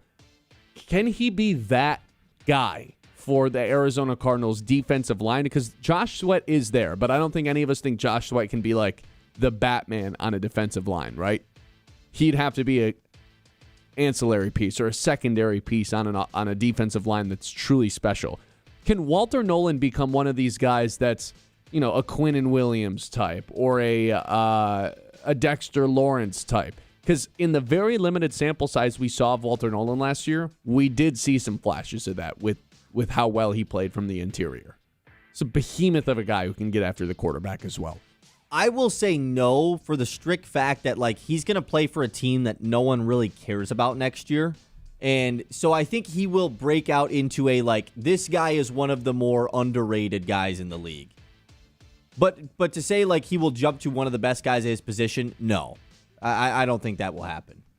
How about this next one? Kool-Aid McKinstry, who was more famous for his name than his play at one point. And of course, famously was the cornerback pair with Terrion Arnold in Alabama. Correct. Did we pick the wrong guy? Well, last year, Kool-Aid McKinstry allowed 8 touchdowns. But he also had 12 pass breakups and 3 interceptions. So there was a lot of highs, a lot of lows. It's not like the season was defined by interceptions either. He just needs to even out the play because he is, in fact, an excellent run defender regardless. So are you buying Kool-Aid McKinstry becoming a star for an emerging Saints team? This is one of those ones that if he does, like this truly could change a lot of things for a team like the Saints, right? This could elevate their team if all of a sudden their young cornerback becomes like a stud corner. And we do see basically every season one of these young corners like turn into a stud. Mm-hmm. It's happened the last not every single season, but it's happened the last several years with one of these first-round corners after their first couple years in the league. Who was that guy last year, They go Stingley? from, like, fun guy. I think Stingley might have even been the year before that, honestly, but he, like, solidified it last year. They go from, like, young, fun corner to, yeah, this guy's a stud. It was Christian Gonzalez last year then, wasn't it? Sure, that's probably it, yeah. And all of these guys that we're naming were picked earlier in the draft than Kool-Aid McKinstry, so it's easier for those other guys, but I could see this one. Sure, why not? I'll go with a yes for this one. And it will just make me more mad that the Lions took Arnold over him.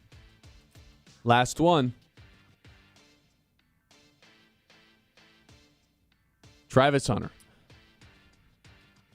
Pro Bowl corner season incoming with 4 touchdowns tied to his name on offense as well. That's my prediction for him. Last year on defense, 0 touchdowns allowed, only targeted 15 times on 120 snaps in coverage. A very, very good run defender as well. Only allowed 37 yak yards on 9 receptions. He's sticky. You're not going to break away from him.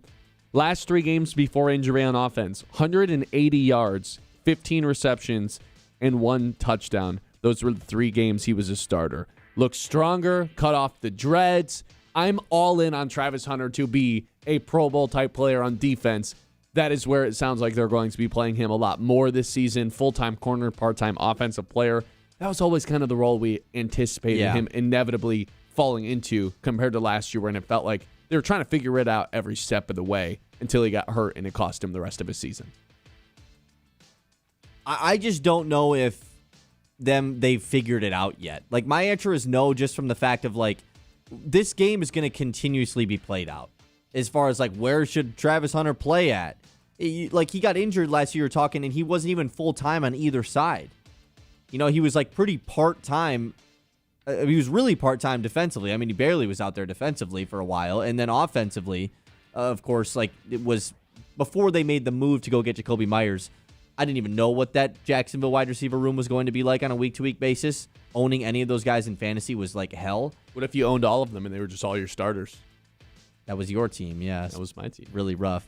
So I will say, I don't think they've just magically figured this out. I think this is going to be continuously played out, and then the injury thing is like, oh, so he had a season-ending injury, and now we're going to play him way more than we did last year?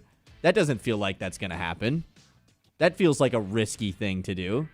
So I will say a absolute no. Not even from the fact that, like, I don't think he's good enough to do it. It's just, there's no way he plays full-time corner next year and then also, like, does play NFL's offensive snaps after having a season-ending injury when he was not even close to being full-time on either side. That's okay. Keep doubting him. It's okay. And, like, is it any coincidence that, like, Jacksonville got really hot at the end of the year when Hunter was, that whole stuff was thrown to the side? Ewing theory? Is it any coincidence? Big distraction of the team. Travis Hunter, oh, he doesn't play anymore. All of a sudden we win 8 games in a row. I will not stand for this propaganda. That's odd. Around the League is over. This is Ben Bosscher Show live here I turned it down. on 100. It's still going. No! I got to get this in. It's the Ben Bosscher Show live here on 100.9 The Mitts. By the way, Specialty Infusion Center, they're coming to Midland, opening in mid-July. Hey, that's like right now. Their experienced team provides personalized infusion care to private, comfortable suites with insurance verification, referral support, and even home infusion options when appropriate. They're accepting new patients and referrals now. Call 989-214-4998 or visit specialtyinfusioncenter.com to learn more. I know where I'm headed after the show. That is the Greater Midland Community Center, your hub for health, wellness, and fun right here in the heart of Midland. Kyle and I have been playing some epic one-on-ones games at the Greater Midland Community Center. We have been. They've always got at least a few hoops down. If you come there between the hours of, I don't know, the earliest we usually are playing is 3, latest we're playing is like 8. There's a pretty decent range. chance that you see 2 guys playing one-on-one on the basketball court. That's Kyle and I usually. From fitness classes, open gym swimming, to youth sports, family activities, there's something for everybody. Affordable memberships, expert staff, and a welcoming space for all ages and abilities. If you're hosting an event, ask about the rental space and full-service event support. Stay active, stay connected, all under one roof at the Greater Midland Community Center. Learn more or sign up today at greatermidland.org. The Ben Bosscher Show, built by Bresky Siding and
on 100.9 The Mid.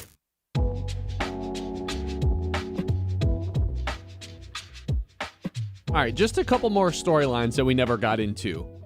And we've gotten into some of these throughout the course of the off season, but let me know which one of these you want to end it with, and we can get to more later. The ones we haven't hit: Cade Mays, left tackle Penei Sewell, wide receiver 3 Isaac Tesla, $29 million cap hit Ali McNeil, and bell cow Jahmyr Gibbs. What could you have to say about Penei Sewell, left tackle? Oh, just that. I'm just interested. He allowed 1 sack in 706 career pass protection snaps in 2 years of college playing left tackle, 15 pressures in those 706 snaps, which means he was winning his matchup 99.9% of the time, 1,300 total snaps at the position. I just think he's going to be fine. I think the transition will be smooth. I'm not worried at all. I don't think that's like a hot take by any means, right? No, that's all though. I mean, if he can win a first-team All-Pro at left tackle the year after doing it 3 straight years at right tackle, it just further solidifies, this guy's just a first-ballot Hall of Famer, and we get to watch him every single day. The more, the other elite tackles in the sport, mainly all are left tackles as well. Yeah. So it would, make him an even harder position to be a first-team All-Pro at? Correct. He's incredible, and I feel lucky to watch him every day. What's the other ones you want to watch? Let's talk about Isaac Tesla. Why not? Okay. Khalif Raymond only ever caught 4 touchdowns in a season as the wide receiver 3. He had 600 yards once, too. That was a separate season. Tim Patrick, his 1 year as wide receiver 3, caught 3 touchdowns for 400 yards. I think Isaac Tesla is more talented than both of these guys, and he had 6 touchdowns on 16 receptions last year. That is a 37% touchdown rate. To put that into perspective, Randy Moss has the greatest touchdown percentage of all time for a single season at 23% when he caught 23 touchdowns on 98 receptions. 23% touchdown rate. Isaac Tesla last year obviously didn't qualify, but was a 37% touchdown rate guy. I think he's more talented than Tim Patrick or Khalif Raymond ever was. So him to have 500 yards and 5 touchdowns, I don't think is off the table at all. But I don't think it's going to be like he's not breaking out in terms of stardom, but he could theoretically be one of the best wide receiver 3s in the NFL. Sure, I don't think that the 37% touchdown rate or whatever. It's unsustainable. Of course it is. I mean, that was his whole thing was the fact that I'm just more interested to see how much of the field does he even see this year. Just based off of last year, it progressively got more and more throughout the year, but he was a red zone guy at the end of the day that would see some snaps. Prior to that, third down guy as well, a little bit. He also wasn't the wide receiver 3 at all last year. Right, but I'm is he just guaranteed that spot? Because I do think so. I do think the Greg Dortch signing is he is a Khalif Raymond replacement. Mm-hmm. He is a 1-for-1 exact type of receiver that Khalif Raymond was, and he's a special teams guy as well, which of course we know that Khalif Raymond was. Not saying that Greg Dortch is somebody we should be looking out for. Right. I'm just thinking, I don't know if it's just guaranteed Isaac Tesla is getting every 3 wide receiver set snap over Greg Dortch, who I think is the 1-for-1 replacement for Khalif Raymond. I think by the time training camp ends, we'll firmly have a pretty good idea that the Isaac Tesla hype train has not slowed down since last training camp when he was thought of as some darling. I also wouldn't be surprised if the Lions used a lot of 12 personnel, which just means there's less wide receivers on the field. They invested into their tight ends room this offseason by adding Tyler Conklin, and obviously they've made it a priority to bring back Brock Wright multiple times. They've got 3 legitimate tight ends. I do expect them to use 2 of those guys a good amount with Drew Petzing. That's just a trend in the NFL in general right now, to have 1 or 2 or even 3 sometimes tight ends on the field at the same time. So that just in theory puts Isaac Tesla out there less as well. It's a reason why the offense that we all loved in the NFL last year in the LA Rams have 2 elite wide receivers, and then you couldn't name who their wide receiver 3 was. Yeah. Because it just didn't really matter. A lot of times the wide receiver 3, look at the new trend of Trey McBride's doesn't really fit into this, but like Isaiah Likely for the Giants. He's basically a wide receiver, and now they've got Kenyon Sadiq out there. Like, there's a lot of NFL teams. Brock Bowers is essentially just a tight end or a wide receiver that is technically a tight end. So, like, there's a lot of guys out there that just are more so wide receivers. And I think Sam Laporta could move into that role this upcoming year where it's just like, yeah, this guy's just mostly a receiver, even though he was a great blocker last year as well. And not to say those other guys aren't either. They're just much more talented as pass catchers. So you want them running routes as much as possible. Yeah. Yeah. So that is the Isaac Tisla storyline going into the year. And then, of course, the Jahmyr Gibbs storyline. 49 touchdowns in his first 3 seasons. That's an NFL record. Passing Randy Moss, Eric Dickerson, and Barry Sanders, by the way, for that. 3rd most scrimmage yards in the NFL since entering the league. This is a fun one because I think this more so like those first 2 stats. It's like, oh my God, what is he going to look like as the RB1 unleashed with not really any real competition to take that job? A career 5.3 yards per carry, I guess that it would be. Of players with 750 or more career attempts, Jamal Charles is the only player in NFL history to have an equivalent number or higher number of yards per rush at 5.3. That's crazy. Highest in NFL history. Second highest, only behind Jamal Charles. Does the limited sample probably help that? Not limited sample, For but sure. Like that number's going down this year, I would assume. I don't know. Yeah. Like, that's the thing. I truly think the sky's the limit for Jahmyr Gibbs this season in terms of what he could potentially produce. It could be something pretty historic, not just for the Lions, but for the NFL in general. I think that's the competition Jahmyr Gibbs, or the group Jahmyr Gibbs is trending towards. Like, he could have one of the best running back seasons ever this upcoming year. I really think that. In terms of touchdowns, not total yards, I don't think, because it's just you're not giving the ball to a guy 30 times a game anymore. Yeah, and the McCaffrey stuff is just so hard to top. You do have the extra game now, which obviously helps a ton. But I think it is very similar to the McCaffrey stuff in terms of this guy scores a touchdown every single week. He's 100 and 100 half the time too. He's going to be minus 220 to score every single week. Right. Like that's where we're at with Gibbs in the year where he is the bell cow and there's not real competition to take that job. It's the Ben Bosscher Show live here on 100.9, the Midland Area Community Foundation. They're dedicated to strengthening our community through generosity and connection, supporting local nonprofits, scholarships, and projects that make Midland a better place to live, work, and play. It's the Ben Bosscher Show live here on the Mid. The Ben Bosscher Show, built by Bresky Siding and Building Repair on 100.9.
989-837-6125.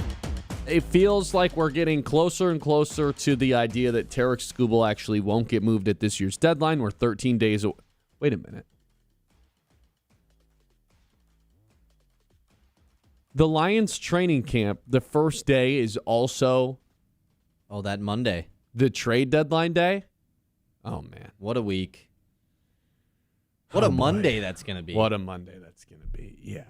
And then no trade actually is going to happen. And then there's not really much to talk about at training camp because Gibbs gets his extension early. We will not run out of Lions content. I promise you that. Oh, for sure. For sure. I will say, though, I'm getting more and more increasingly worried that this team is not going to move Tarek Skubal. It kind of feels like the pendulum is shifting that way towards, this is someone who's going to stay with the Tigers. You've made the point that you think the Casey Mize injury is going to be a reason that they hold on to him. It's like, we don't want to lose two different guys. When in reality, it's like, no, if you can't trade Casey Mize, you should for sure trade Tarek Skubal. This, to me, is getting to a point where it would genuinely be unforgivable for the Detroit Tigers to not trade Tarek Skubal. There is nothing short of a World Series that this team in this front office could do to win my trust back over if they don't trade Tarek Skubal at this year's deadline. It would be a disastrous, franchise-altering, in a bad way, move to keep him around at this year's deadline to the point where I don't think I could ever forgive this franchise. I'm setting myself up to be a miserable Tigers fan, which I was for a long time from, basically 2016 to 2021. Obviously, finally started to believe in that team then, but we are entering that territory where it's just like, great. This team clearly doesn't have any sort of vision or understanding of what's truly on the line in the next 13 days. And that is not a good feeling to have when you're talking about your GM and the guy running the team that you cheer for and cover. But it's where we are. I don't trust this guy. I never have trusted this guy. And to not trade Tarek Skubal would be the worst move of anything he's done since he's shown up, him being Scott Harris.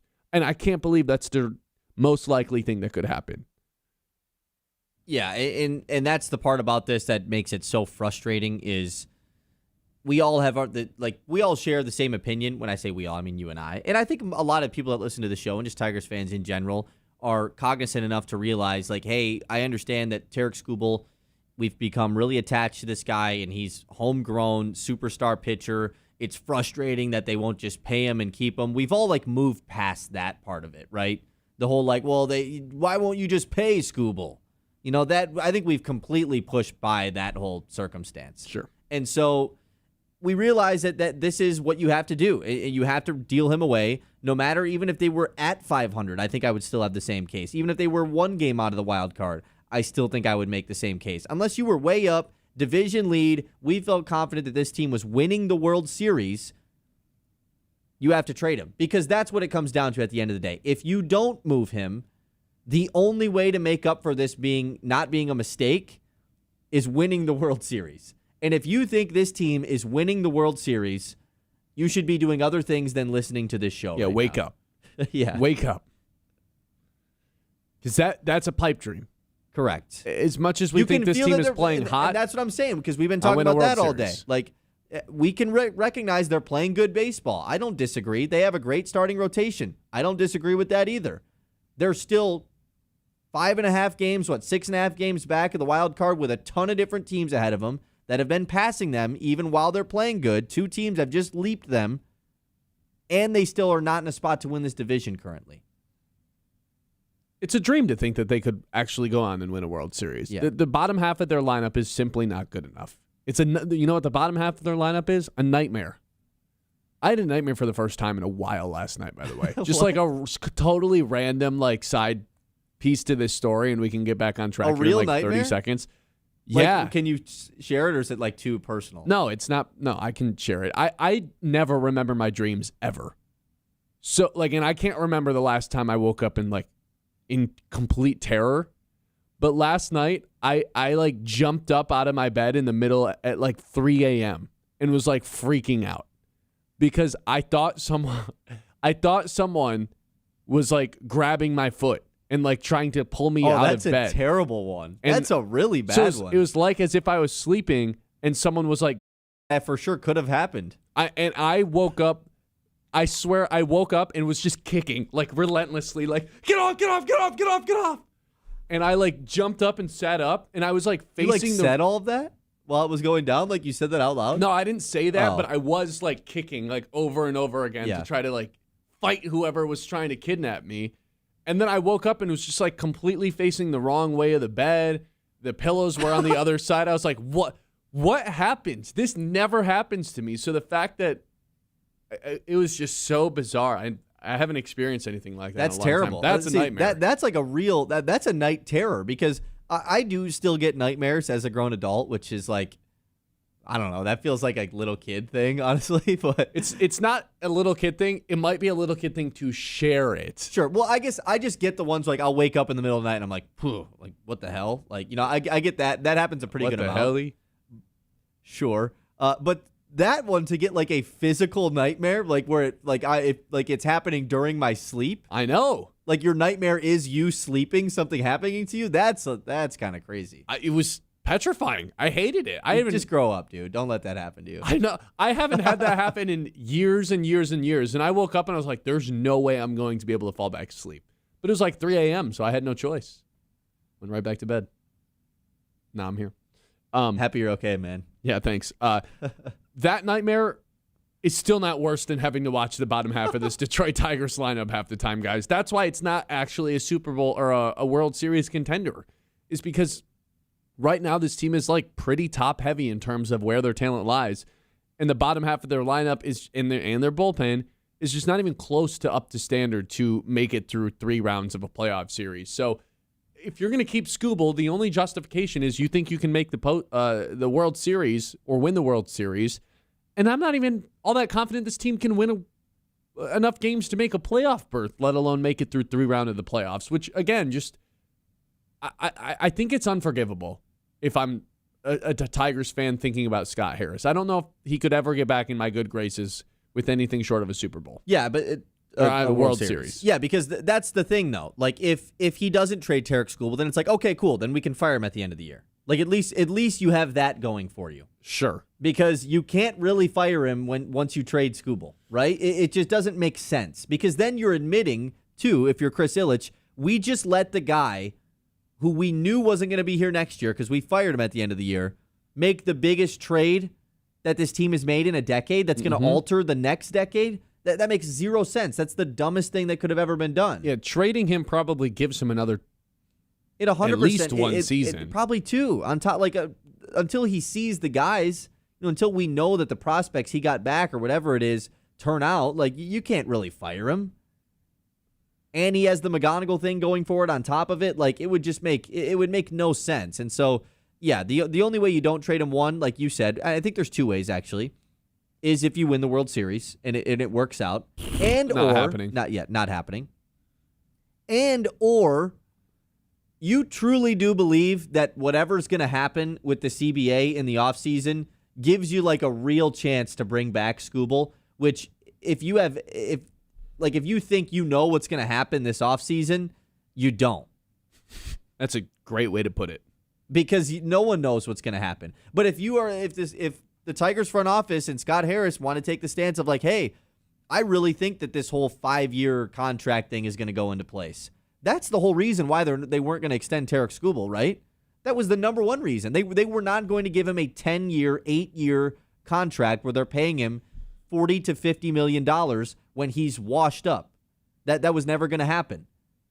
Well, if the max years you can give him is 5 or 6 years, then there's no excuse not to pay him, right? Then there truly is no excuse To keep him? To keep him not well, make I guess, the playoffs. but then there'd be a salary cap still, so I guess maybe there would be. I don't know. Still, though. Again, but if you think you know how this offseason's going, I would tell you, Amon-Ra St. Brown has a couple of words for you, and that would be, you don't really know anything about anything. All right. Most of you guys don't know really much about anything. What is nightmare scenario, though? Nightmare scenario is you keep him and miss the playoffs, and then Scott Harris isn't fired on top of it? And you lose him in the offseason. That would be the worst case scenario. Yeah. And honestly, Ben, is it most likely scenario as well? Yup. I think it is. Yeah, unfortunately, it is. 989-837-6125. This is the Ben Bosscher Show. Kyle Sandel behind the glass producing. If life happens fast, Yetter Insurance, they're here to make sure you're covered every step of the way. Locally owned, trusted in Midland for decades, they treat you like family, not just another policy number. From home and auto to business and life insurance, Yetter has the right coverage for every stage of life. Their team makes insurance simple with expert advice and real people you can actually talk to. That's Yetter Insurance Group. We'll be there when you need us since 1940. When the seasons change, Maple Hill Nursery, they're hard at work for you. They offer professional snow plowing in the winter. Oh, but that's so far away. Spring and fall cleanup, you're not worried about that right now either, but they still do it year-round. But right now, mowing services, that's what's going to keep your lawn in top shape all summer long.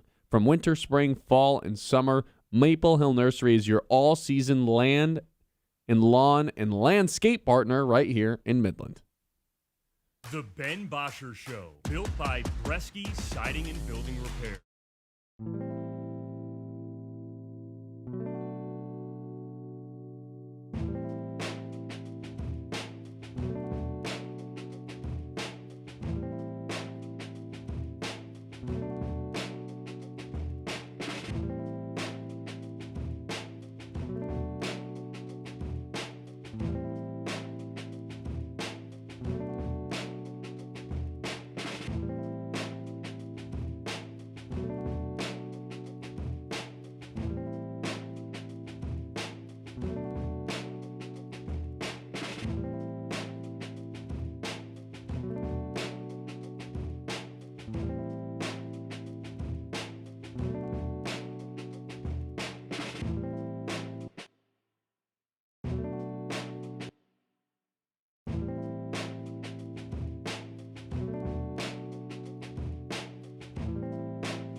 Repair on 100.9 The Mid.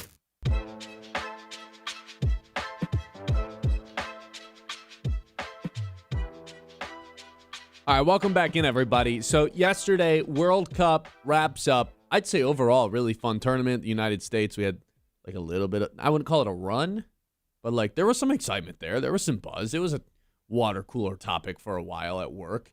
I thought the way that the championship ended, I mean, I don't know about anybody else. I certainly was rooting for Argentina until the very end. Even when they were starting to get a little gamey, showed a little gamesmanship, trying to pick up some, penalties here and there, just trying to find any way to score. But that Spain team was just suffocating in terms of the defense. I don't know the technical terminology for any of this soccer stuff. Like I said, I drop in every 4 years, but the pressure, the full court press, basically, the not John Calipari, the Rick Pitino 90s press that Spain was, and this is how I have to compare everything in the World Cup to just something I know a little bit better. The press that Spain was doing throughout the entire course of the game was crazy. It felt like Argentina's best way of getting the ball on the other side of the field was to give it back to their goalie and just let him boot it as far as he possibly could. They couldn't get a clean look off on net for essentially the entire game until just the last couple minutes. Spain was clearly the better team, yet I still kind of thought Argentina was going to win right until the very, very end of this thing. Yeah, and like Martinez, the goalie of Argentina, like so good. This should have been like 4-0, 5-0 at some point. Like when we were watching this, like once again, I'm with you. I'm not a huge soccer guy, but Spain was like dominant. They were like destroying Argentina. It felt like they had the ball the entire time. Obviously, you watch the stats keep popping up in the lower third, like zero shots on goal for Argentina this whole entire match. Spain had it the whole time, and their defense was so good. They never let Argentina do anything. They kept it away from Messi the entire time. And yet you look at the scoreboard, and it's 0-0 this entire time. Like, How did Spain not – there was so many different opportunities for them to score, and they weren't able to. And I guess that's just kind of the weird part of, like, Spain. I heard someone say this. Anthony DiBundo said this on the Bill Simmons podcast today, but he was totally right. This doesn't happen in football.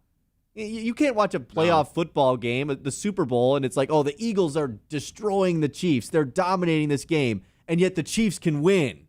Like that doesn't happen. If one team is dominating the other team for the entire game, they're going to win the game. Mm-hmm. And there's not even going to be a chance for the other team. Whereas in soccer, you're just missing the goals. Like you're dominating every other aspect, but you're just slightly missing, or the goalie can have an extremely good game. And that's what made this extremely entertaining. I loved the halftime show as well. That was like an unbelievable. I didn't know what was going to happen at the halftime show before, so maybe that's why I thought it was so cool. It's like, wait, Bieber's here? Wait. Yeah, I didn't think anybody really BTS, knew, right? Oh, Shakira, oh, Madonna, oh, the Muppets. Like it was just I Show Speed? Yeah. Wait, what's everything happening? was going on. It was like oh, the Super Bowl halftime show. Screw that. I want to watch that again. So nonetheless though, that was a fun watching experience for a person that does not really watch soccer very much. I very much enjoyed not just the World Cup final, but this World Cup in whole. It was a very fun sports watching experience. I really wanted Messi to get going in that game at some point, but it felt like every time in the limited times he was even able to get the ball, he had to get rid of it basically immediately because guys were just swarming him right away. It, in a lot of ways, felt like either the Chiefs' losses in the Super Bowl, where Mahomes is just out there by himself and is just under constant pressure to where no one else could. Like it felt like they didn't have any other creators on offense, Argentina. And Messi's obviously the greatest of all of just the artistry of the sport and just generating goals and touches for everybody else and good looks when it just feels like he can make it out of thin air. He's magical in that way. And it felt like every time they got him the ball, it was just like, well, just send 3 guys at him. He'll give it up, and then nobody else can do anything. That's how it felt like Mahomes in the Super Bowl. See, I don't even know because I also saw someone make the comparison like, oh, this felt like the 2018 LeBron Cavs, like with Argentina in that game. And I'm just like, yeah, but LeBron had the ball. Mahomes has the football. Yeah. Messi, where was he? Like, you could watch this game, and you're like, where is Messi? Which one is he? Because they kept it away from him the entire time. Yeah, and I'm not exactly sure if it's his fault or not. That's where I'm No, like, my knowledge I don't of think soccer it is. Like, isn't up to tune with a lot of other people's, but it didn't really feel like he could do anything even if he got the ball more. They just, every time he got it, he would make a great pass every time. Like he'd trick one guy into going one way and make a great pass to somebody else, but it felt like he never could have the ball for more than a couple seconds without 2 or 3 guys just coming and swarming him. Yeah, exactly. And that's kind of how it is with some of these strikers. Like watching Norway play a couple times, it was like, man, Erling Haaland, you just kind of don't really see him for a while. Yeah. And then all of a sudden he just makes 3 his feet imprint higher than everybody else. And for Argentina too, like the way that they were winning all these games, we had talked about it earlier, the devil magic stuff, like how are they winning? It started happening again. It really did. Like even after Spain had scored the 1 goal and went up 1-0, it was like, okay, Argentina had many opportunities and they kept doing this foul rage baiting OKC Thunder type stuff, and it was working. You know what my favorite part of the game was yesterday? The guy who flipped 6 feet into the air and did a front flip. When Enzo Fernandez flipped that guy, yeah. Yes. That was unbelievable. He flipped him and then immediately looks at the sideline like it does the review thing. And it's like, dude, what did I do? You just killed that guy. Like you should What are we talking about? I wish everyone saw our live reaction because it was me, you, Brad, Carlos, and then John was in here too. We were all watching the game. And our guy Dan Hasty was in here too. But I think he had left by the time the guy got flipped. Yeah. The guy got flipped and all of us stood up and were like, whoa! That, and you know what else? When Messi, one of the few times Messi actually did try to score, when he hit the guy in the face. Oh, yeah. And the guy just went they immediately they right show down. the instant replay, and he legit just gets hit with this ball and just folds, and it was like a Sean Strickland knockout. I swear it was like a UFC knockout. A cartoon-esque fall. It was unbelievable. That was another moment where all of us were just, oh, he got KO'd. I thought the World Cup was great. I wasn't as into it a couple of years back, or 4 years ago, and that's maybe because America just wasn't all into it, or like it didn't have a great team then. But I'll like genuinely be looking forward to the next time that this comes around now. I mean, I think I might actually start to get into soccer.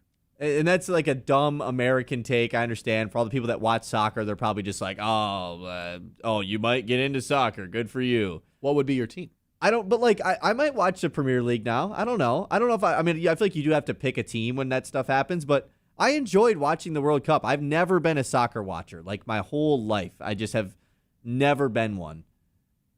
I think I might get into it, maybe, but by the time it rolls around, then I'll probably be like, yeah, other sports are on. That's the issue. It's that's me with the WNBA. I'm like, I like because I do like it. I enjoy watching it. And then when a game finally, it's like, I should probably turn this on. And then I'm like, I'm probably gonna watch Game of Thrones. That's true because I do like to watch movies too. But like in a summertime like this, when it is the World Cup and baseball, and that's really it going on, it's easy for me to be like, oh yeah, I'm gonna get into soccer. But it's only because I'm there's deprived of on. sports. The second football comes on, I could literally care about anything else. Yeah, basketball the same way. Yeah, that's. I don't know what season soccer's even in. Like Premier League, when is that? I believe it's like in the. It's during the fall, isn't it? I thought it was during the spring. I thought it was like winter and spring. I don't know.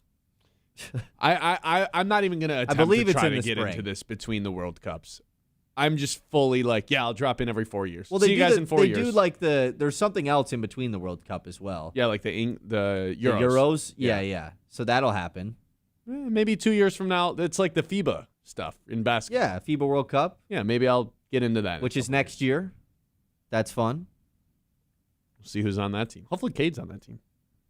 If you're looking to move, you got to meet Matt Smith, Modern Realty. Redefining real estate with a fresh, modern approach. Whether you're buying, selling, or investing, Matt Smith delivers personalized service tailored to you. Cutting-edge marketing, local expertise, and commitment to making your real estate experience as smooth and successful as possible. From cozy starter homes to luxury properties, they know how to find you the perfect fit. Trust the team that combines innovation with real-world know-how. It's Matt Smith, Modern Realty.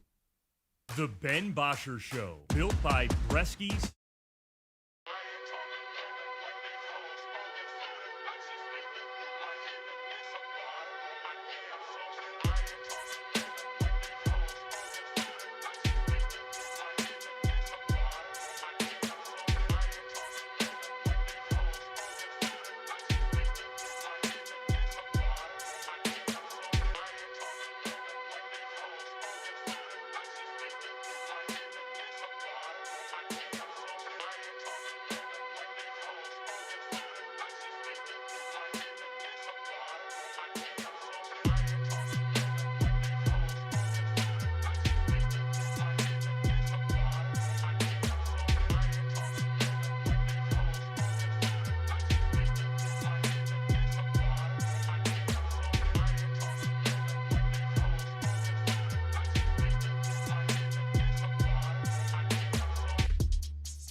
Bosscher Show, built by Bresky Siding and Building Repair on 100.9 The Mid.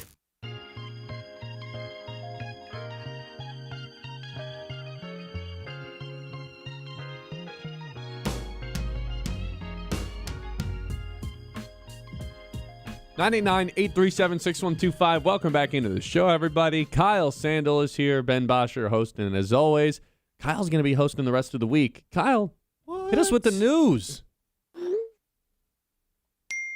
The Mitts Morning Catch. Dang, dude, just hit us with the breaking news. There's nothing breaking about it. Yep, it's going to be crazy. Okay, you know what else is going to be crazy, Ben? Tell me. Let's take a look at the community calendar presented by Bresky Siding and Building Repair. The Loons played yesterday, but there was big Loons news announced yesterday, and it's about this Midland holiday tradition that is bringing 1 million Christmas lights to Dow Diamond. We're doing this for the community calendar today. Starting in late November all the way through Christmas time, November 13th. That's what it's going to be through January 2nd. This ballpark is going to be transformed into a winter festival with more than 1 million lights. 45 different nights as well. So if you want more information there, you can find it on the Loons social media pages. It's a lot of lights. That's going to be a lot of lights. I'm interested to see what it looks like. I don't think I've ever seen 1 million lights. I for sure have never seen 1 million lights. Well, in my total life, I've probably seen 1 million lights, but how many times... Okay, yeah. We're going off on a tangent here. Go ahead. How many times in your life, over under, do you think you have flicked on and off the light switch? Like you have turned a light switch on and off. How many times in your life? Well, there was for sure a phase when I was like 7, 6, where I would just like do it a trillion times in a day, just like sitting there. Oh, so you were the worst kid ever. Yeah. Then got it. That's it. Okay. If I'm doing a little math. I'm doing a little math. I'm seeing how many days I've been alive. That's one thing I'm doing. I've been alive for roughly 9,000 days. So if let's say I turn on a light switch, I'm doing it at least twice a day, minimum, right? I'm turning on I'm doing it way more than twice. I'm doing it 10 times a day. I'm guessing 45,000. I'm doing it like at least I think 45,000 is low. That means you're only turning on a light switch twice a day. Oh, wait, no, it doesn't. 5 times a day? Yeah, that'd be 5 times a day. I think we're doing it more than 5 times a day, though. But you weren't doing it when you were a baby. I'm turning on my... Ooh, that's a good point. That's a really good point. I think I'm doing it like 7 times a day right now. Yeah. Ish. I'm going to say like 8 times a day, I guess. So 9,000 times 8 is 72,000. Somewhere in the 70,000 range. That's what I would say. That's the news. Anyway, no, just kidding. Let's actually talk about sports. Okay, Tigers Cubs tonight, 8:05. Jack Flaherty versus Jamison Tyone. Already mentioned it, but Kiter Montero is scheduled